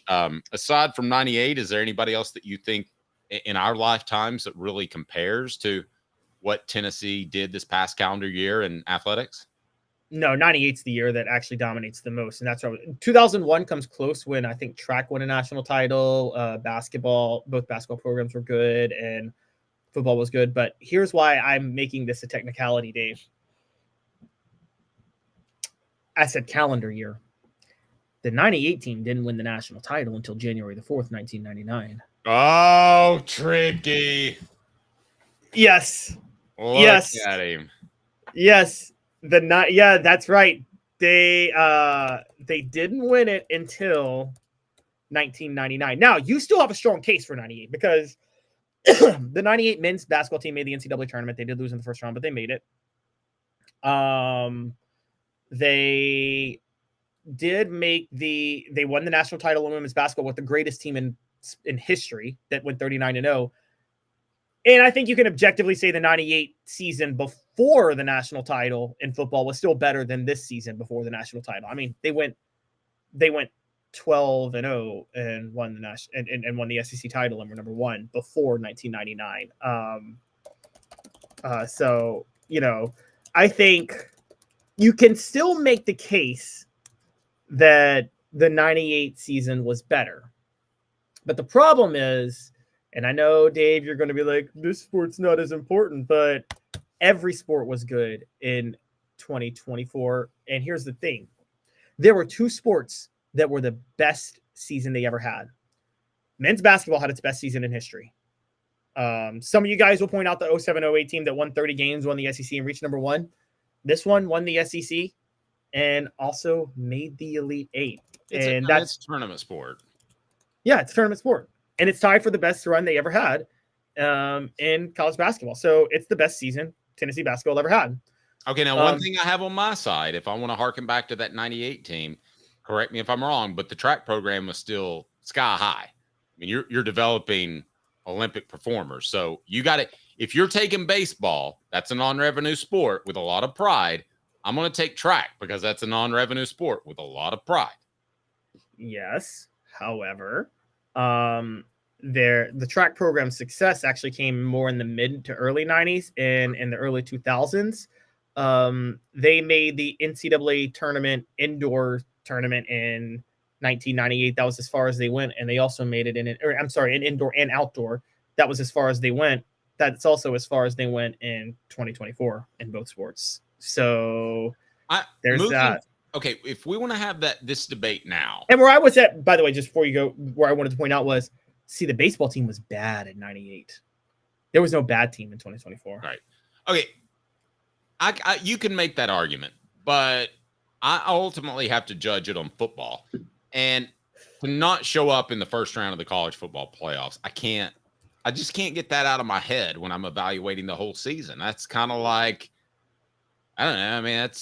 I mean, to me, that's like Axl Rose to Guns N' Roses. He's the front man. That's the front man. Sure, Slash is the basketball team. He's pretty cool. But ultimately, if Axl can't sing and he can't, you've got problems. So I think from now on, to even have this sort of discussion about the overall athletic department or have this discussion about Tennessee's football program, the new standard is to win a game in the college football playoff. It's not to make the college football playoff. It's to win a game because we have clearly seen, not to the extent I thought we would, Caleb, but we have seen the delineation between the true competitors and not. Kudos to Arizona State. But, I mean, I think they let off the gas a little. I think that was some really bad coaching by Steve Sarkisian. I agree. I agree completely. I think there are a ton of situations that you could look at yesterday and just eye test or the way the games shook out so far this week, the past week and a half, that you would say that team is significantly better. And right now, Tennessee is It's not on that group of that team is significantly better. They're not. And they've got to take a step, and that involves not only playing a close game, but winning a game in the college football playoff. With Nico coming back for his second year, unless something happens I'm not aware of, I fully expect this team to win a college football playoff game. And if they don't, I think it's a disappointing season. That's already where my standard is. So I'm with you. And one of the reasons you have me, by the way, I posed the question all out there, but I'm actually with you. It's 98. And one of the things you have over me is I said Tennessee technically didn't win the title until 99, but they did have to play Ohio State in 2024. They didn't have to play them in 2025. And that blowout happened in 2024. To your other point, look, this is what I said. I told you guys this was going to happen. The one thing that I said from the start was, unlike other sports like the NFL playoffs, the college football playoff was never going to create that much suspense. I think, Dave, do you not agree that, like, in any given year, college football, more than any other sport, has a select few amount of teams that are really capable of winning it all? I mean, maybe three in any given year. I would have said just one or two previous to NIL. I now think you're seeing 4 teams, I believe, that can win it, at least 2. And I wouldn't be surprised. I'm more optimistic about the playoff than ever before, because I think college football can produce 8, 10, 12 teams.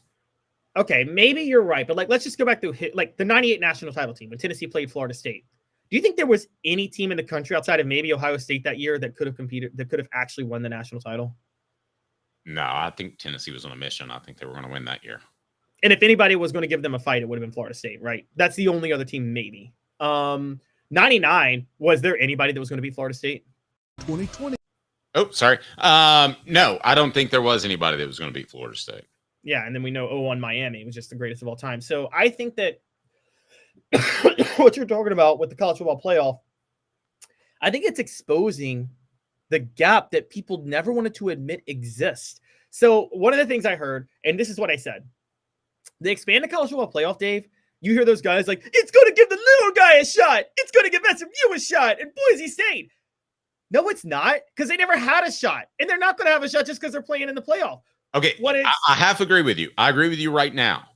In 2 years, when the talent has been spread out even more, those aren't going to be considered a little guy. Okay, but are we sure the talent's going to get spread out, or are we sure? Do we not think NILs, as it sorts itself out, is just going to create even more conglomerate teams down the road?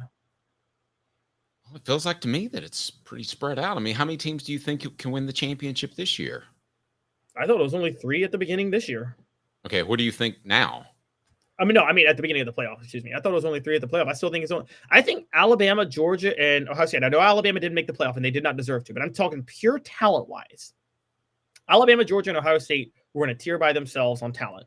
Alabama just had the issue of having Jalen Milroe at quarterback. Speaking up, we will talk about that. Bank on It, brought to you by Commercial Bank. There are 3 teams that can win a national championship. I think there may be 4, but we'll discuss. 4 downs. I'm sorry. That is Bank on It, brought to you by Commercial Bank. Commercial Bank is your neighborhood bank. What makes us different from other banks? We understand that every customer has unique opportunities, challenges, and financial concerns. We don't expect you to fit into the same box as the next person or business. Whether it's purchasing a home, saving for your child's future, or planning for your next vacation, we're with you every step of the way to navigate life's big decisions. Okay, so you look at the college football playoffs now, and is it better or worse than you thought it would be? It's as bad as actually. It's as bad as I thought it would be. It's better. I've been blown away. I have. I don't understand what it takes. And I'm telling you, you are going to have 8, 10, 12 teams that could win a championship in the coming years, and this thing is going to be an incredible event. It's just not there yet. You could be right that maybe it was a little too early, but I don't care what's going to happen in December. And this is what I've said from the start. And Josh Bates said it best on ESPN last week. I think he was on the Fine Mom show, and he said, I'm not worried about what you do in December. Just don't ruin my September through November. Okay, don't take away my Saturdays in the fall. And don't devalue my Saturdays in the fall. If it's equivalent of if you're a NASCAR fan, I don't care what you do in November. Don't devalue my summer races. Okay. That's true. That's a good comparison. I got a conspiracy theory for you. Are you ready? Are you scared? What's the key to the college football playoff working out? Distribution of talent. It can't be like it used to be where Georgia just tears through 2 teams or Alabama or 3 teams or Alabama just tears through 2 or 3 teams. It can't be like that. I mean, that would be embarrassing. Okay, so you have to have NIL and transfer portal, right, to make this thing work. Would you agree with that? Correct. Yep. What came out in like a sudden announcement, I believe at SEC Media Days, 2 years before the college football playoff was announced? What? NIL and transfer portal. I think all of this was planned, was a conspiracy. I think that they knew that they couldn't put together a playoff tournament with one far dominant team or even 2 far dominant teams as we had a couple of years with Georgia and Alabama. I believe 100%, Caleb, that Greg Sankey and the powers that be knew what they were looking at, and they said to themselves, got to distribute more talent, allow people to move around, or you're going to have the most boring playoff ever. That conspiracy theory brought to you by Rick Terry Jewelry Design. They want to be your jeweler looking for affordable game day jewelry, a Tennessee tradition. RickTerryJewelry.com. Is that crazy? No, I could see the fact that the SEC got out ahead of this and knew it was happening. I think the NCAA was called flat-footed, but I think the SEC knew, and I think the Big Ten knew. And I think you could be right that this is where this expanded playoff may work, is if you kind of create tiers in college football where the SEC and the Big Ten just break off from everybody and form their own league. What I hope happens if that's the case, though, and I've said this before, is I hope there's some sort of relegation model, because I don't want to see half of college football just be like, I don't want to see half of them be rendered irrelevant. That ruins, a lot of things for a lot of players and a lot of aspiring student athletes and things like that. So I want college football to still exist at a lower level. I agree. I got a tip just now on NIL that I want to jump into. And we might hear, we're live now, depending on when you're watching. We're live every day at 10 a.m. on YouTube and other platforms. But I got a tip that I want to jump into right now. And I also, we may hear Mike Matthews' decision. We think he's going to return to Tennessee. But we'll touch base on both of those and why Shane Beamer and Bret Bielema continue to battle for complete goofiness, and Beamer is undefeated. The show represented by Banks & Jones, Tennessee's trial attorney, banksandjones.com. Now in its 45th year, the second and third generations continue Joe Neubert's commitment. His vision of what this business needed to be, we still try to live up to that. Joe Neubert Collision Center. 24 F-150 4x4 Super Crew, $46,997. 24 Ford Transit 250 Cargo Van, $50,950. 24 Ford Maverick XLT Hybrid, $28,929. Local you trust, power you can afford. Having been in the jewelry industry for a long time in the Knoxville community, I saw a need for a jeweler, a real jeweler. Our ability to do these designs has really been based on the customers bringing new things in and challenging us as a store. Our goal is not to tell anybody what they want. Our goal is to listen to what they want and then help them get there. Schedule your consultation today to get your special someone the perfect custom gift just in time for the holidays. Hi, Mike Davis here with City Heating and Air, reminding you to always dare to compare. Our team provides quality local heating and air service, installation, and maintenance across East Tennessee. We use only the best equipment like American Standard heating and air conditioning for your residential, new construction, or commercial needs. Honesty, dependability, and customer satisfaction have been the cornerstones of our business since 1961. City Heat and Air. Dare to compare. With our brand new location on Emory Road, Eye Care Optical is bringing East Tennessee's best eye care to your neighborhood. Doctors Johnston and Combs offer unmatched expertise and care without a trip to Knoxville. Eye Care Optical, now in Powell. Double D Piping provides full-service fire protection on any scale. From residential homes to government facilities, we can assist any customer through design, fabrication, installation, inspection, and demonstration of fire suppression systems. With 30 years of service across 5 states and a full staff with over 40 years experience, our quality can't be beaten. Don't get caught watching what you could have prevented. Call Double D Piping, the absolute best in fire prevention. The Dave Hooker Show, represented by Banks & Jones, Tennessee's trial attorney. Play to win, banksjones.com. You're listening to The Dave Hooker Show, a presentation of offthehooksports.com. The internet is full of pictures of each and every one of you. Available on YouTube, Apple, Spotify, and the Off the Hook Sports app. Download now for free. Is there nothing you people can't do? Also available on offthehooksports.com. Caleb is playing sick a little bit. We appreciate that. Caleb, over the holiday break, decided he'd take up smoking and went straight to 3 packs of Winston's a day and has probably developed emphysema right now. He sounds like he's about to fall apart. Good Lord. Caleb, you okay? I need to call Jamarcus Russell because I need some of that scissor. You need the scissor? I need some scissor. Sounds like a great idea. Who doesn't need the scissor? Everybody needs the scissor. All right. I got a tip here, and I can't give you many specifics, but I can tell you this. I was told that Tennessee's NIL fund will get culled a little bit, will at least be its growth and just throwing money around will be reeled in. In other words, 2 things are happening. One, Tennessee feels like they've gone out and got the guys that they needed to get with their NIL funds, whether it's the Boo Carters, the Mike Matthews, or, of course, the Nicos of the world. And they have done that. And they have proven at this current expenditure level that they can have success as far as the prospects.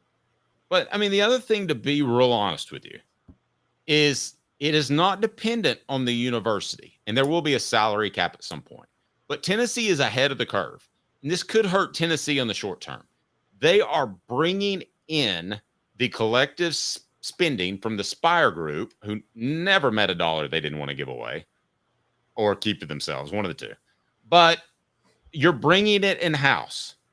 So, Caleb, I actually think this could hurt Tennessee in this upcoming recruiting cycle. I think long-term, they're ahead of the curve. But I don't like the fact that you're having this discussion heading into the second signing day and another transfer portal. That, to me, is the scary part. This is a discussion that should better be had behind closed doors, and it's happening now. This is a discussion that should be had in the summer. And don't forget this, too. We've been very blessed, and we've been able to work with Jacob Warren and Cooper Mace, who are both great speakers, both insightful, both really good guys, both great guests. But I don't know that those guys are out there right now. I mean, I think obviously they had the local tie-in. There was a lot of advantages for us to work with them. Caleb, other than great play, I can't think of a reason you would want to be associated with many of the Vols currently. I mean, you don't have a good local former walk-on story or undersized or something like that. You don't have the in-state guy in Boo Carter who turned down hot Colorado. I don't know that there's a guy out there that somebody's going to clamor to represent them and their goods or services. So I'm glad I you're bringing up. I guess what I'm telling you is because of the 2023 season, from a marketing perspective, they lost a little bit of appeal with advertisers in the Knoxville market.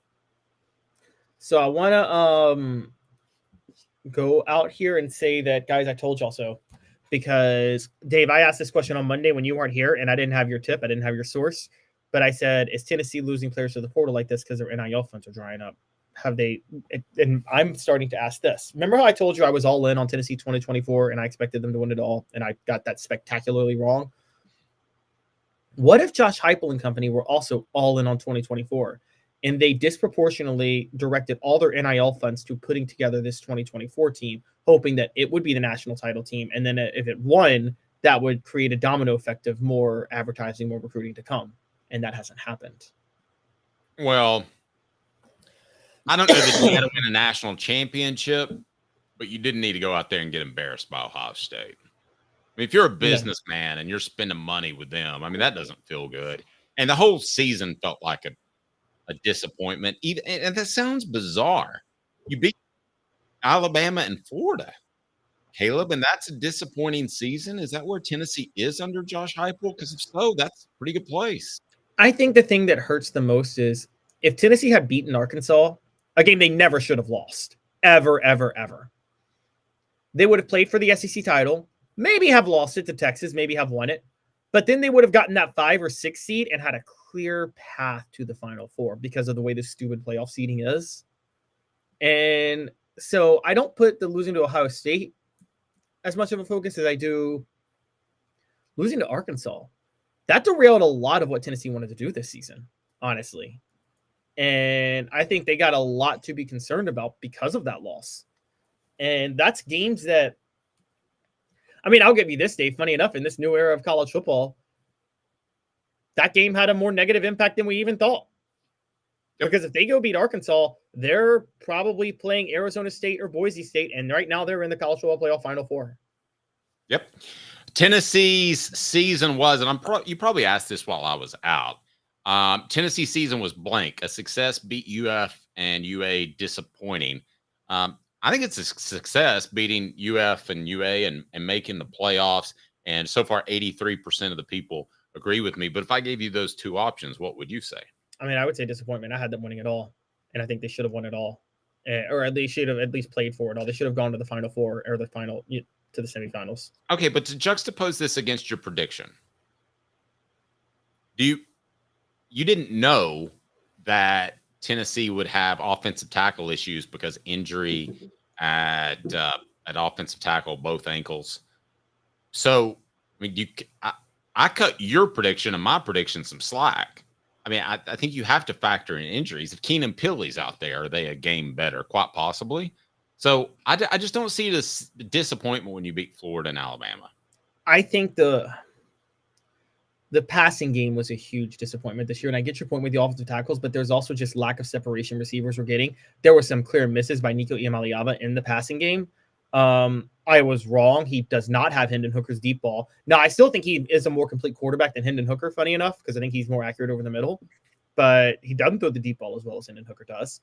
And I think I think you're being really hard on Nico comparing him to Hendon Hooker. I was told by an NFL scout that Hendon Hooker had an elite deep ball accuracy arm. Yeah, but I thought Nico had it too. And that's the thing. I thought he had a rare talent. I watched highlights of him coming out of high school and then with some practices. And I was saying that, remember, I told you guys, I thought he was created in a lab to run Josh Heupel's offense, honestly. And you get like 5 created in a lab type quarterbacks in history, maybe in the last like 50 years. And he was one of them. And it didn't. Well, there's some of the guys you mentioned. Tommy Frazier is that type of guy. Danny Werfel is that type of guy. They didn't win championships their first year.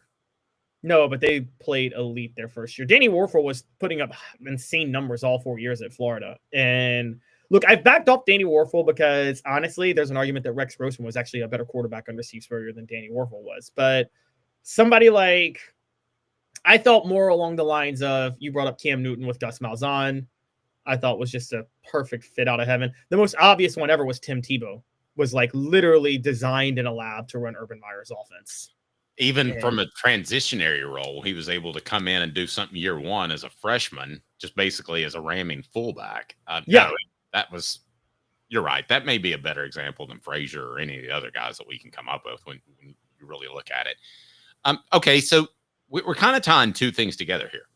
The NIL money is going to, I'm not going to say they're going to spend less. they're going to be careful, a little bit more careful about how they're spending it based off what I've been told. And that they could spend less or just hold. Listen, nowadays, if you just hold prices, you're pretty much lowering prices, right? I mean, because the prices are going up everywhere. So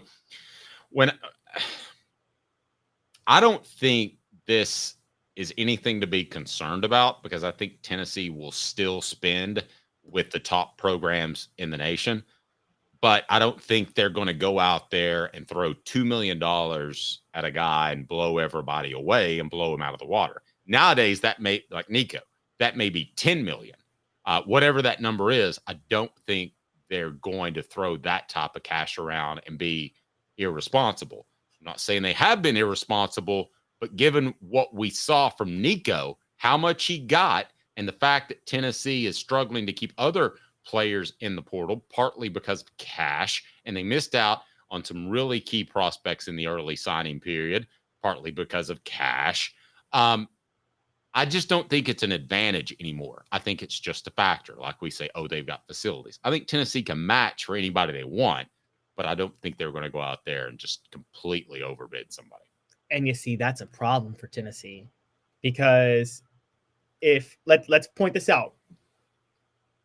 If NIL is not an advantage, well, then what's your other advantage? You don't have the recruiting ability in state that other programs have. You also, right now, again, not that Josh Heupel hasn't put people in the NFL. He has. But are we really sitting here saying that players are going to go, like between Ohio State and Tennessee, are they really going to choose Tennessee because of their NFL prospects? Whatever you think about Ryan Day, he's putting players in the NFL. And I mean, so is players going to the NFL an advantage? So you have a source that's told you, are they running out of NIL money, or are people just refusing to spend as much? No, I just think they want to be more responsible. I think when you have a coach that comes in, you want to throw him whatever he needs to make a program a competent championship level. And at some point, you probably overspend a little bit. I mean, a lot of people overspend on wedding rings and stuff like that. So you are right. That's exactly what I think is happening. I think they spend all this money. They expect results. And the minute they don't get the results they want, they say, you know what? We're going to have to be a little careful. It's kind of like a company. It's kind of like a company, Dave. Think about it. That's like, have you ever been at a company that they probably spend a lot more on employees and people like that than they probably would if there was a recession? And then a recession comes and they're like, maybe we need to figure out where to cut some costs. Yep. And I like that. Hit that like and subscribe button. Again, I don't think it's going to cost Tennessee any prospects, but it's certainly something worth keeping an eye on. The show represented by Banks & Jones, Tennessee's trial attorney, banksandjones.com. Why Banks & Jones? Well, it's because they're Tennessee's trial attorney. You can play to win with Banks & Jones because they'll go to trial. You've heard of other lawyers. They say they'll go to trial and fight for you. They won't. They just want to settle. That's the easiest way out. Well, that's not Banks & Jones, led by T. Scott Jones. They won't settle. They'll go to trial for you. Tennessee's trial attorney. They play to win. Truly, Tennessee's trial attorney when it comes to criminal defense or personal injury.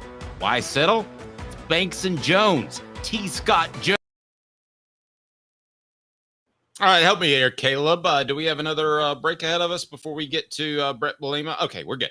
All right, so let's go ahead and get to this Bret Bielema, Shane Beamer thing. To start, face value, bigger goofball is. Ooh, between Bret Bielema and Shane Beamer? Yes. I mean, Shane Beamer didn't stage a whole incident in Vegas just to marry some rando. So, like, rando. I mean, in that regard, you gotta go.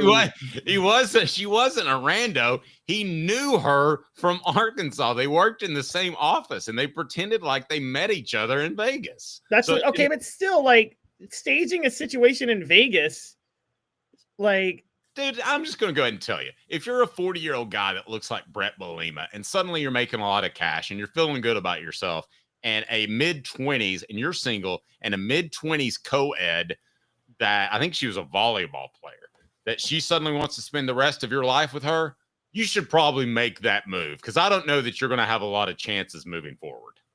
And I'm sure she was with Bret Bielema for his looks.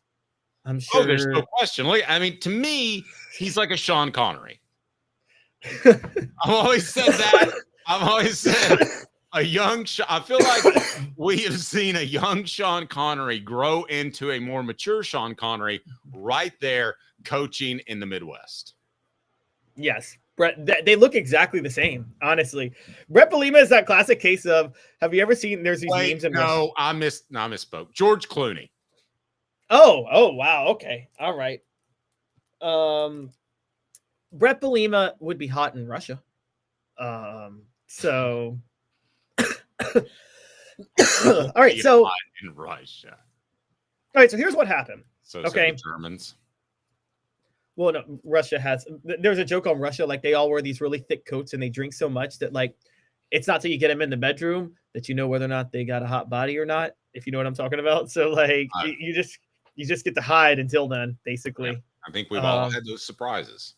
All right. So Caleb, explain this Twitter war with me between Bielema and Beamer. By the way, Bielema would win in a fight. So in a injury timeout late in the third quarter, as Illinois beat South Carolina in the Citrus Bowl, Illinois' Jakeem Clark was being attended to by trainers near the South Carolina sideline, and Bret Bielema walked over to where Clark was. He then turned to the South Carolina team and staff and made a substitution signal with his arms, which was weird because, like, the joke, Bielema had basically been doing what Lane Kiffin does and using the whole, like, delay substitution things to take away tempo. And, like, so it looked like he was taunting Shane Beamer. And I'm just going to show you this clip real quick because in response, Shane Beamer went out of control in a way that, like, I'm sorry. Even if Shane Beamer had a point, you don't go out of control like this. But basically, let's just say, I'm going to move forward a little bit. You're going to see it. Look at Shane Beamer being held back, going at Bret Bielema, being held back by an assistant, having to be held back by refs. You see that? Okay. All because Bret Bielema allegedly taunted him. I literally am considering firing that guy off that's on the verge of being out of control. And I know that he probably turned to that coach that's holding him back and said, hold me back, because that's what you do. And I've been a part of those situations before in Little League as a coach where I'm like, hold me back because I'm going to act like I'm going after it, but I really don't want to get in trouble. And so that to me is what that was. But I would definitely have a serious talking to with Shane Beamer if I'm the athletic director of South Carolina. Yeah, I could see that. And then I want to give the rest of the story too. So Shane Beamer in his postgame goes, quote, "In all my years of being around football, I've never seen an opposing head coach come over to the opposing team's sideline and basically make a gesture towards the opposing head coach." Not saying what the gesture was, but Bret Bielema responds on Twitter. It'd have to be like a bird or a crotch grab, wouldn't it? What other gesture could you make? That's what I'm wondering. Like, what because you can do those. You can do those subtly. You have to be careful now with HDTV. I mean, you can see if they say bleep you nowadays. Yes, exactly. So then Bret Bielema responds on Twitter and goes, "This is the best explanation of everything that happened, and I couldn't agree more. Except I wasn't taunting, coach. I was telling the whole sideline that we knew the standard for football at every level for years had been disregarded moving forward." Which I don't know what that's about, but is that the play of his team? Is that the bastardization of the downfield blocking rule? I have no idea what he's talking about. I think it's a bastardization of the tempo that Bret Bielema has a problem with, which is why he was using gamesmanship to slow the game down. Oh, good gravy! If you're still griping about that, you need to move. You need to grow up. Yeah. So it's kind of like. It's absolutely ridiculous. I don't know who the bigger loser is of these two, honestly. They're both, what's funny is they both did good jobs coaching this year. So you got to give them credit on that. But like, I thought of them as lower second tier coaches heading into the season. I would now call them upper second level coaches. Right. To me, those coaches are in the 15 to 30 range. Let's say the 10 to 30 range. But to like sometimes being a goofball, you can kind of say is great as a cheerleader. Cause like, okay, a lot of this stuff is not different than the way Bruce Pearl acted when he was at Tennessee. But Bruce Pearl was coach of the year and turned Tennessee into a national powerhouse. But if Bruce Pearl were having like 500 seasons, he would have looked like a clown, right? Yep. You can't go out and paint your chest and act like you're Pat Summitt unless you're having success. I mean, yeah. Otherwise, everybody would be like, "Why are you not focusing on your basketball?" Like when Butch Jones said the red team and went down there and got the bejesus beat out of him. Oh my God, the red team. Derek Mason seeing the team out east for Tennessee. By the way, it's another this day. It's the 10-year anniversary of Tennessee's breaking a 6-year bowl win drought when they beat Iowa in the Citrus Bowl. Actually, 7-year, because Butch Jones really restored that program, guys. And I don't think y'all appreciate the decent, fine, generous man Butch Jones is, who just won a bowl game at Arkansas State. And okay, I'm kidding. But yes, I think they both. It just seems like grandstanding by both of them on this. And like, doesn't Shane Beamer seem like the type? I always laugh at these type of coaches that like to make really big deals out of certain things that no one else is paying attention to, as if that actually matters in the context of the sport. Like when Nick Saban lost his, press conference rants, they were usually about legitimate things related to college football, weren't they? Yes. Yeah. But like Shane Beamer saying I was taunted by Bret Bielema. So what? Yeah, I don't know. I don't know if you've been on the sideline, but it's because of the crest of the field. It's really hard to see the opposing coach. I don't know that if you could even do a crotch grab, if you'd be able to see it. Seriously, you can just see from like the belly button up on some of these fields. I've been on some fields of the crest so bad you can barely see the other guy's head on the other. Oh my gosh. The only coach who I remember acting like this, complaining about random unimportant things, was Dave's favorite coach, Lou Holtz. Who I tell you what, I think that felt like to me more of a Bobby Knight thing, and Bobby Knight had a championship that he won. I don't think you can act like this without some championship pedigree. Yeah, and it's funny you say that because like Bobby Knight didn't. It's one thing to have a temper problem and lose it on players not performing because you want to win. Bobby Knight would lose it on like, didn't he get mad because some person referred to him as Knight and not Coach Knight? And it was like, yes, it was after he was put on double secret probation, and a guy came up to him and a student said, "What's up, Knight?" And I think that was the final straw why he got fired. I could not see Shane Beamer losing it like that. I think that just then he had the guy to hold him back. You turn around to a guy and you say, "Hold me back." I think. So, do you think Beamer's more for show? Because let's face it, maybe he's got a little short man syndrome going on.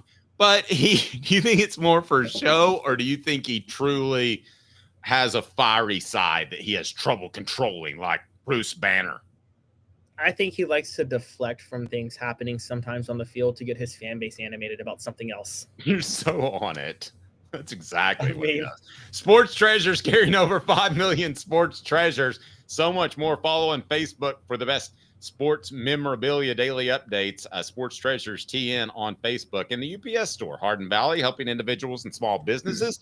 Wide range of products and services, locally owned and generated. Proud supporters of the Tennessee Vols. And also, that's Last Look, brought to you by Campbell, Cunningham, Taylor, and Hahn. Life is better when you see better. Last Look, brought to you by Doctors Campbell, Cunningham, Taylor, and Hahn. The first step to better vision is to visit ccteyes.com. The information you need is easy to access, and setting an appointment is as simple as clicking the tab. Doctors Campbell, Cunningham, Taylor, and Hahn, and Eye Care Optical at CCTI. All right, Caleb. So you want to close it out with talking Georgia here for a second? Tennessee obviously is done. It'll be Georgia because of the terrible attack in New Orleans, playing 4:00 today and instead of last night. Caleb, certainly I'm the type of guy who roots for SEC teams, even though I know that probably can hurt Tennessee at times in recruiting. The other news on Jalen Milroe, Alabama's quarterback, and you and I have very different takes on this. What are your thoughts? Yeah, so Jalen Milroe, if anybody watched him on 2 days ago, is really, really bad. Bad or mad? Bad. Okay. Bad. He's a bad quarterback. Jalen Milroe got exposed of something we knew about him the whole time from the time Tennessee played him, which is this, Dave. If you can take away Alabama's run without using your linebackers, you take away Jalen Milroe's entire game, and he's a bad quarterback. And he lost that game to Michigan. By the way, I don't know if you know, Alabama lost to Michigan on the first day of 2024 and the last day of 2024. And Kalen DeBoer also lost twice to Michigan. Jalen Milroe still hasn't declared for the draft, still hasn't declared himself for the transfer portal. So he's probably coming back in 2025. If you're Kalen DeBoer, you got a really big issue. Kalen DeBoer was willing to stick with Jalen Milroe this year. I've heard this, by the way, from a couple of reports, and I don't know how you should check with who you're tied into, by the way, too, because this could be interesting. I've heard reports that the reason Kalen DeBoer stuck with Jalen Milroe this year was just to keep the team together and then hope Milroe goes on and he can get his own quarterback because Milroe's not a fit for his offense. But Dave, what does Kalen DeBoer do if Milroe comes back for 2025? You can't nudge him into the portal and you can't bench him. The team loves him, but he can't run your offense. And how good news is that for Tennessee if Alabama's stuck with Jalen Milroe for another year? It reminds me of the fact that they felt like they had to play Joe Milton because he was so talented physically and he was so beloved. It feels like they've got a Joe Milton that they're going to have to deal with for an extra year. Now, the question is, how good do you think Jalen Milroe is? I think physically he's so good, kind of like a Mike Vick, that he doesn't have to operate at an efficient level in the offense because he's going to make things happen with a laser arm, with great running ability. So I think they'll get B+ play from him. I don't think he's as bad as you, I guess. You think, wow, those Winstons are working. So you think that if he comes back, it's bad for Alabama and good for other SEC teams? I think Kalen DeBoer can only tweak his offense so much. And Jalen Milroe is required in Kalen DeBoer's offense to scan the field. Like you and I both know, Dave, he can't scan the field. He's not a good decision maker. And here's the problem. What did Tennessee, with an elite defensive line, you saw what they did. They just dropped in a high zone the whole game, and Milroe missed every throw. Oklahoma played high zone the whole game. Milroe missed every throw. Michigan played high zone the whole game, missed every throw. If you have the defensive line, if you have an elite defensive line that can get a push and take away the run, Milroe is a complete waste of a quarterback. Now, again, he'll still get you 8 or 9 wins because not every team has that. You know what I mean? Not every team in the SEC has those defensive linemen that can do that. But he's going to lose those games. And honestly, I think if Georgia could play Alabama, seeing what Tennessee did against Alabama, I think Tim Banks just laid the groundwork for shutting down Jalen Milroe. And I think a lot of SEC teams are going to figure that out next year. If I were Jalen Milroe, I would go ahead and go to the NFL. A couple of different reasons. They got Ty Simpson, who's sitting on the bench. And Ty Simpson, I hear they're very high on, but not high enough on where they didn't sign another quarterback. And they signed a very, very good one. As by some rated the top quarterback in the nation, Keelan Russell out of Duncanville, Texas, a 5-star quarterback, number 1 in Texas, number 2 at quarterback, number 2 in the nation, Keelan Russell. So you have to look at this and you have to have an honest conversation with Caleb DeBoer. If you are Jalen Milroe, you got to say, I don't mind mentoring some of these guys, but I want some sort of at least wink, wink promise that I'm not going to get pushed to the bench by Simpson or Russell in my senior year, because that'll make your recruiting look bad. I'm sorry, your NFL stock look bad. I agree. Jalen Milroe needs to go now because if he goes right now, he's still an athlete. So there is a arrogant GM or a dumb GM somewhere, probably with the Titans, who will say, I can make that quarterback work because I love his athleticism. And if he signs with CAA, Mel Kiper will run cover for him and run propaganda for him on all the networks. So I think that CAA is a sports agency for those that don't know. Yes, and I have no proof. I'm not saying it's proven. I just think secretly Mel Kiper's on their payroll because he seems to promote a lot of CAA athletes. Well, his big tie was the Mara family with the Giants. And when they changed the day-to-day operations and who was in charge of that. That's when his reporting really slipped. Well, we can't always be Adam Schefter and have a wife that works in the NFL office. Yeah, that's true. That's Did you know that? I did not know that. I did not know that. That's actually really He's like funny. the last one that sees news releases. So it's like, oh, I'll go ahead and text old Adam. Hey, honey, Dak Prescott is getting traded, and what would you like for dinner? Oh my God, that's really funny. Well, look, Mel Kiper, and look, some GMs, Dave, are so lazy and stupid. They just go based on what Mel Kiper says. Just like, and you know this, you've covered coaches, have you? Tell me if you're right. Tell me if I'm right. Are there not coaches that look at the star ratings of recruits based on who they're going to evaluate more than anything else? They look at what 247 is saying about them. Butch. You're right. Butch did that. I really haven't been around other guys that didn't. Philip Fulmer. But Fulmer had to evaluate talent. There was no like recruiting service. Okay, I'll be honest. Under the Fulmer staff, I got a couple of phone calls now and then to try to help them out, to try to gauge a kid or try to tell a kid that, hey, I realize you like this about a school. Does Tennessee do this? And I didn't mind passing along information. I never recruited the kids. That wasn't my job. But that was Philip Fulmer's staff's play. They would try to use you, which is fine. And then I don't know what the other staffs were doing. I mean, Lane was the same way. He would try to use you. He was savvy. Those next three, man, you're right. It was not about working with the reporters as it was about calling the analyst and saying add a star because he committed to us, and that's what they did. So there are different ways to try to manipulate recruiting coverage. Butch Jones, though, his was by far the worst. Yeah, I believe that. And I believe firmly. Let's put it this way. He knew that Jalen Hurd wasn't a good fit, but can you lose a 4 or 5-star guy from the mid-state area?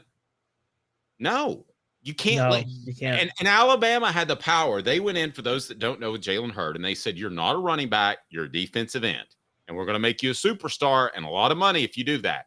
And he goes, nope, I'm a running back.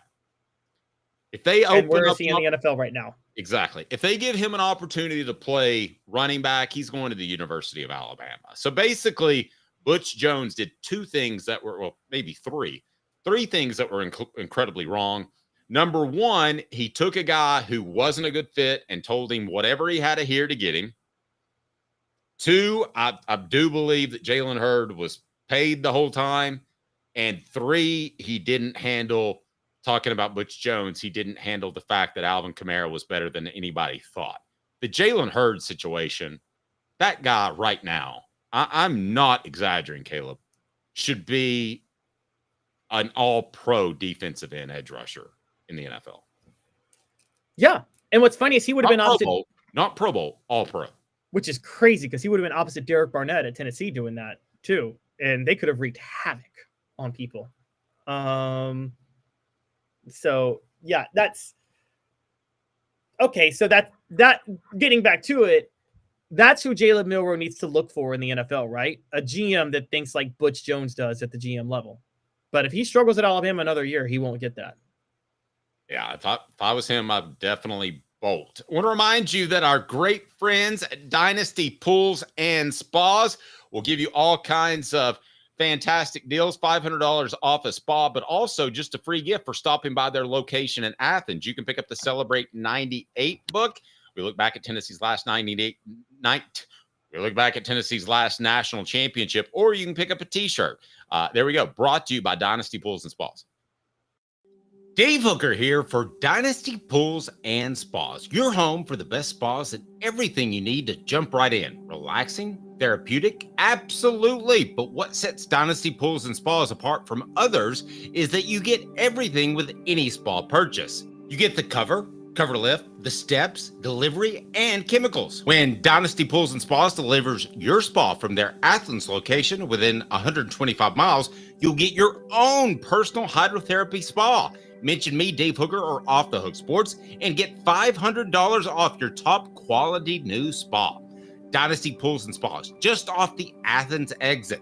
Drop in and receive a free gift from Off the Hook Sports, Dynasty Pools and Spas. Mention Off the Hook Sports for a drop-in prize and that $500 discount, Dynasty Pools and Spas. To check out some of the Dynasty Spa models and to buy spa chemicals, go to dynastypoolsandspas.com.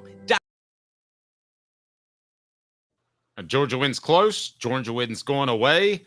Georgia loses close. I don't see a situation that Georgia gets blown out by Notre Dame. The only reason Georgia wouldn't win going away, and I think they will, but the only reason they won't, if they don't, will be because of everything that's happened, unfortunately, over the last 24 hours may have just thrown both teams off to a certain degree. Yeah, but otherwise, I think Georgia wins going away. You don't know how that's – I mean, I'm just going to take that out of the equation. Just look at X's and O's. Again, prayers to all those affected by that terrible, tragic, absolutely cowardice attack. I think Georgia wins going away. And I'm curious. We've seen somewhat of the delineation, and we think it's Georgia, Ohio State. But going back to our original discussion, do you feel like it's close or close enough that the talent level is spread around where this 12 or potential 16 team playoff, there's not going to be moving forward this clear delineation? Or do you think there's always going to be 3 or 4 teams that can win it and about 8 to 12 that are just going to get hammered? So I hope you're right that there's going to be more spread out talent. I'm worried that NIL is going to suck the talent more to the top once things start to figure themselves out a little more. Well, you know the answer to that though, and they're going to have it eventually, probably by this time next year, is the salary cap. Yes, and that would. And by the way, the good thing about a salary cap, it doesn't just protect the schools. A lot of people don't realize they'll have a salary cap, but they'll do collective bargaining. So the players at the bottom will be protected too. Because let's be honest, Dave, the way this is really going to work itself out, if they're not careful, a lot of players will lose their benefits because what people don't realize is the vast majority of players don't have market value outside of the that outweighs the scholarship they get at the school they're at. No, I mean, why did Cooper have market value? Because he was a local guy. He was well-spoken. I mean, it wasn't just the fact that he was a center.